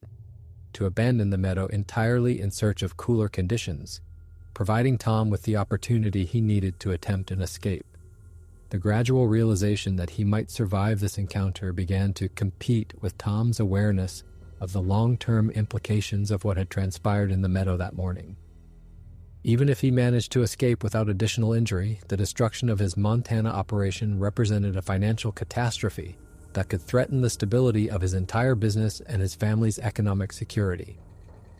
The bear's behavior suggested that the area would not be safe for future beekeeping activities, meaning that his investment in equipment, location scouting, and operational development had been essentially wasted. Perhaps more troubling was the possibility that this incident might represent part of a larger pattern of increasing human-bear conflicts that could make commercial beekeeping in remote areas too dangerous to pursue regardless of the economic incentives involved. The sound that Tom had been hoping to hear throughout his ordeal finally came in the mid-afternoon when he detected the distant rumble of an aircraft engine somewhere in the valley below his position. The aircraft's presence suggested that his failure to check in according to his planned communication schedule had been noticed by his wife, Sarah, who had apparently contacted search and rescue authorities when he failed to respond to her scheduled phone calls. This development offered hope for eventual rescue and medical treatment, but it also created new complications since the approaching aircraft would likely trigger defensive behavior from the bear that might make Tom's situation more dangerous rather than safer. The bear's reaction to the approaching helicopter was immediate and dramatic, transforming the animal from a satisfied and relatively calm feeder into an agitated and potentially aggressive predator that clearly regarded the aircraft as a threat to its territory and food source. The grizzly abandoned its feeding activities and began moving around the meadow in an agitated manner, looking upward frequently and displaying the kind of restless energy that suggested it was preparing for possible conflict. This change in behavior was particularly troubling for Tom because it increased the likelihood that the bear might investigate his position near the forest edge, potentially discovering that he was conscious and mobile despite his attempts to appear dead or seriously injured. The helicopter's approach created a complex tactical situation that required careful coordination between Tom and the rescue personnel if his extraction was to be accomplished safely without triggering a renewed attack from an animal that was already demonstrating increased aggressiveness in response to the aircraft noise. The pilot's primary concern would be finding a safe landing zone that was far enough from the bear to avoid provoking an attack, but close enough to Tom's position to allow rapid medical evacuation, a challenge that was complicated by the terrain limitations and the unpredictable movements of a large and potentially dangerous predator. The rescue helicopter's arrival marked the beginning of the most dangerous phase of an encounter that had already tested everyone's limits, since the animal's agitation made it impossible to predict how it might respond to additional human activity in what it had claimed as its territory. Tom's position near the forest edge gave him some protection from direct observation by the bear, but it also made him more difficult for the rescue personnel to locate and extract safely. The sound of the helicopter had also caused the remaining bees to become agitated again, creating an additional hazard for anyone attempting to move through the meadow. The complex rescue operation that ensued required split-second timing and expert knowledge of both aircraft operations and bear behavior, as the helicopter crew worked to extract Tom while avoiding actions that might trigger an aggressive response from the grizzly. The bear's continued presence in the meadow made a direct landing impossible, requiring the crew to use a rescue hoist to lift Tom from his position near the trees, while the aircraft maintained a hover that kept it out of the animal's immediate reach. This procedure was inherently dangerous under optimal conditions, and was made significantly more complex by the presence of an agitated predator and thousands of displaced bees that could interfere with the pilot's visibility and control. Tom's extraction from the meadow represented the culmination of an ordeal that had tested his physical courage, professional knowledge, and psychological resilience in ways that would continue to affect him for the rest of his life. As the rescue basket lifted him away from the forest floor where he had spent hours in mortal terror, he caught a final glimpse of the massive grizzly that had destroyed his operation and nearly killed him in the process. The bear was standing upright near the center of the meadow, apparently watching the helicopter's departure with the same intelligent attention it had displayed throughout their encounter, its honey-matted coat and massive frame silhouetted against the scattered remains of what had been Tom's most ambitious business venture. The flight to the hospital in Butte provided Tom's first opportunity to assess the full extent of his injuries and begin processing the psychological impact of an encounter that had brought him closer to death than anything in his previous experience. The paramedics who treated him during the flight noted multiple rib fractures, deep lacerations that would require extensive suturing, and possible internal injuries that would need surgical evaluation upon arrival at the trauma center. More immediately concerning was the evidence of significant blood loss and potential shock that required aggressive fluid replacement and cardiac monitoring during the 40-minute flight to the regional medical center. The medical treatment that Tom received during the following weeks involved multiple surgeries to repair the damage caused by the bear's claws and his subsequent impact with the tree, procedures that left him with permanent scars and ongoing physical limitations that would affect his ability to continue working as a commercial beekeeper. The psychological trauma of the encounter proved even more challenging to address, as Tom struggled with nightmares, anxiety attacks, and a persistent fear of wilderness environments that had previously been sources of professional satisfaction and personal renewal. The combination of physical and emotional injuries created a recovery process that would continue for months and potentially years, fundamentally altering his relationship with both his profession and the natural environments where he had spent most of his adult life. The investigation into the circumstances surrounding Tom's attack revealed important information about the bear's background and behavior that helped wildlife officials understand how such encounters could be prevented in the future. The grizzly was eventually tracked and killed by Montana Fish, Wildlife and Parks personnel, who determined through necropsy that it was a mature male weighing approximately 620 pounds and estimated to be 15 to 18 years old. Examination of the animal's stomach contents revealed not only honeycomb and bee larvae from Tom's operation, but also evidence that it had been feeding on garbage and possibly other human food sources, suggesting that it had become habituated to human-provided nutrition in ways that made it increasingly bold and potentially dangerous in future encounters. The bear's familiarity with human activities and apparent lack of fear when confronted with people and equipment indicated that this had probably not been its first encounter with beekeeping operations or other human activities that involved concentrated food sources. Wildlife biologists who examined the evidence concluded that the animal had likely learned to associate human presence with high-quality nutrition, creating a behavioral pattern that made conflict virtually inevitable once the bear discovered Tom's remote apiary operation. The systematic way in which the grizzly had approached the destruction of the hives also suggested previous experience with similar food sources, raising troubling questions about whether other beekeepers or food producers in the region might have experienced similar encounters that had not been reported to authorities. The controversy surrounding the decision to euthanize the bear reflected broader tensions in wildlife management between protecting human safety and preserving the predator populations that are essential to healthy ecosystem function. Animal rights advocates argued that the bear's behavior was a natural response to human encroachment into its habitat, and that relocation to a more remote area would have been preferable to lethal removal. Wildlife officials countered that a bear that had demonstrated aggressive behavior toward humans and had become habituated to human food sources represented an unacceptable risk to public safety, regardless of the circumstances that had created the situation. The debate highlighted the complex ethical and practical challenges involved in managing human-wildlife conflicts in areas where expanding human activities increasingly overlap with critical habitat for large predators.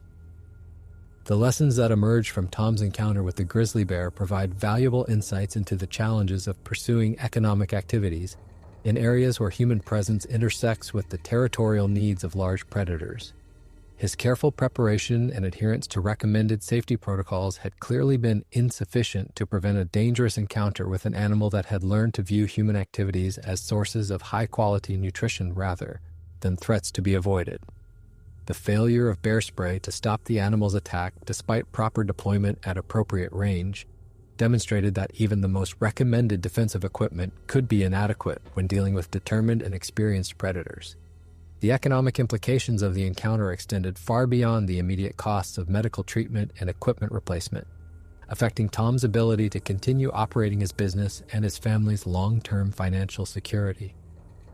The destruction of his Montana operation eliminated a significant source of income while creating ongoing medical expenses that would continue for years. Perhaps more importantly, the psychological trauma of the attack made it difficult for Tom to return to the remote locations where commercial beekeeping was most profitable, effectively ending a career that had provided his family's primary source of income for 3 decades. The broader implications for commercial beekeeping in areas with significant bear populations suggest that traditional approaches to human-wildlife coexistence may be inadequate, as both human activities and bear populations expand into overlapping territories. The increasing frequency of bear encounters in previously safe areas reflects changes in both human land use patterns and wildlife behavior that may require new approaches to activity planning and risk management. Future beekeepers working in bear country may need to invest in more sophisticated protective equipment, modify their operational procedures to minimize attractant odors and sounds, or accept that some areas are simply too dangerous for human economic activities regardless of their potential profitability.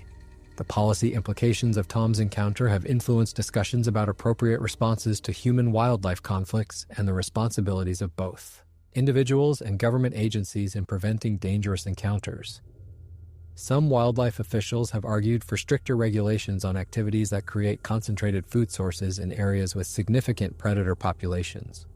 while others have emphasized the need for better education and enforcement of existing safety guidelines. The incident has also contributed to ongoing debates about appropriate funding levels for wildlife management programs and the role of federal agencies in protecting both human safety and predator populations in areas where these interests may conflict. As we consider the lessons that emerge from Tom McKinnon's terrifying encounter with a grizzly bear in Montana's Tobacco Root Mountains, we are reminded that the boundaries between human economic activities and wildlife habitat are becoming increasingly blurred as both human populations and recovering predator species expand into overlapping territories. The courage that Tom displayed in surviving his ordeal represents the same kind of determination and adaptability that has allowed commercial beekeepers to maintain their operations despite increasingly complex environmental and economic challenges. His story serves as both a cautionary tale about the risks inherent in pursuing economic activities in wild places and a testament to the resilience of individuals who choose to make their living from the natural world, despite the uncertainties and dangers that such choices inevitably involve. The questions that Tom's experience raises about the future of human-wildlife coexistence deserve careful consideration by anyone whose livelihood depends on activities in areas where large predators remain active. How can we balance legitimate human economic needs with the conservation requirements of species that play essential roles in maintaining healthy ecosystems? What level of risk is acceptable when human safety conflicts with wildlife preservation goals? How can we modify our activities and expectations to reduce the likelihood of dangerous encounters while still allowing people to make honest livings from natural resources? What responsibilities do government agencies have to protect both human safety and wildlife populations when these goals appear to conflict? How can we ensure that the costs of wildlife conservation are shared equitably, rather than falling primarily on individuals whose economic activities happen to overlap with critical habitat areas? What role should personal responsibility play in determining appropriate responses when people choose to pursue activities in areas where dangerous wildlife encounters are known to be possible? These questions have no easy answers, but Tom's story reminds us that real people face real consequences when policies and practices fail to adequately address the complexities of human-wildlife interactions in an increasingly crowded and developed landscape. If you found this account of survival and resilience compelling, please consider sharing it with others who might benefit from understanding the challenges faced by people who work in America's remaining wild places. Your comments and questions about the issues raised by this story are welcome and encouraged as they contribute to important ongoing discussions about how we can better balance human needs with wildlife conservation goals. Be sure to subscribe for future episodes that will continue to explore the complex relationships between people and predators in some of our nation's most remote and beautiful landscapes, and consider supporting the work of organizations that are developing better approaches to human-wildlife coexistence in areas where traditional management strategies may no longer be adequate for protecting both human safety and the predator populations that are essential to healthy ecosystem function.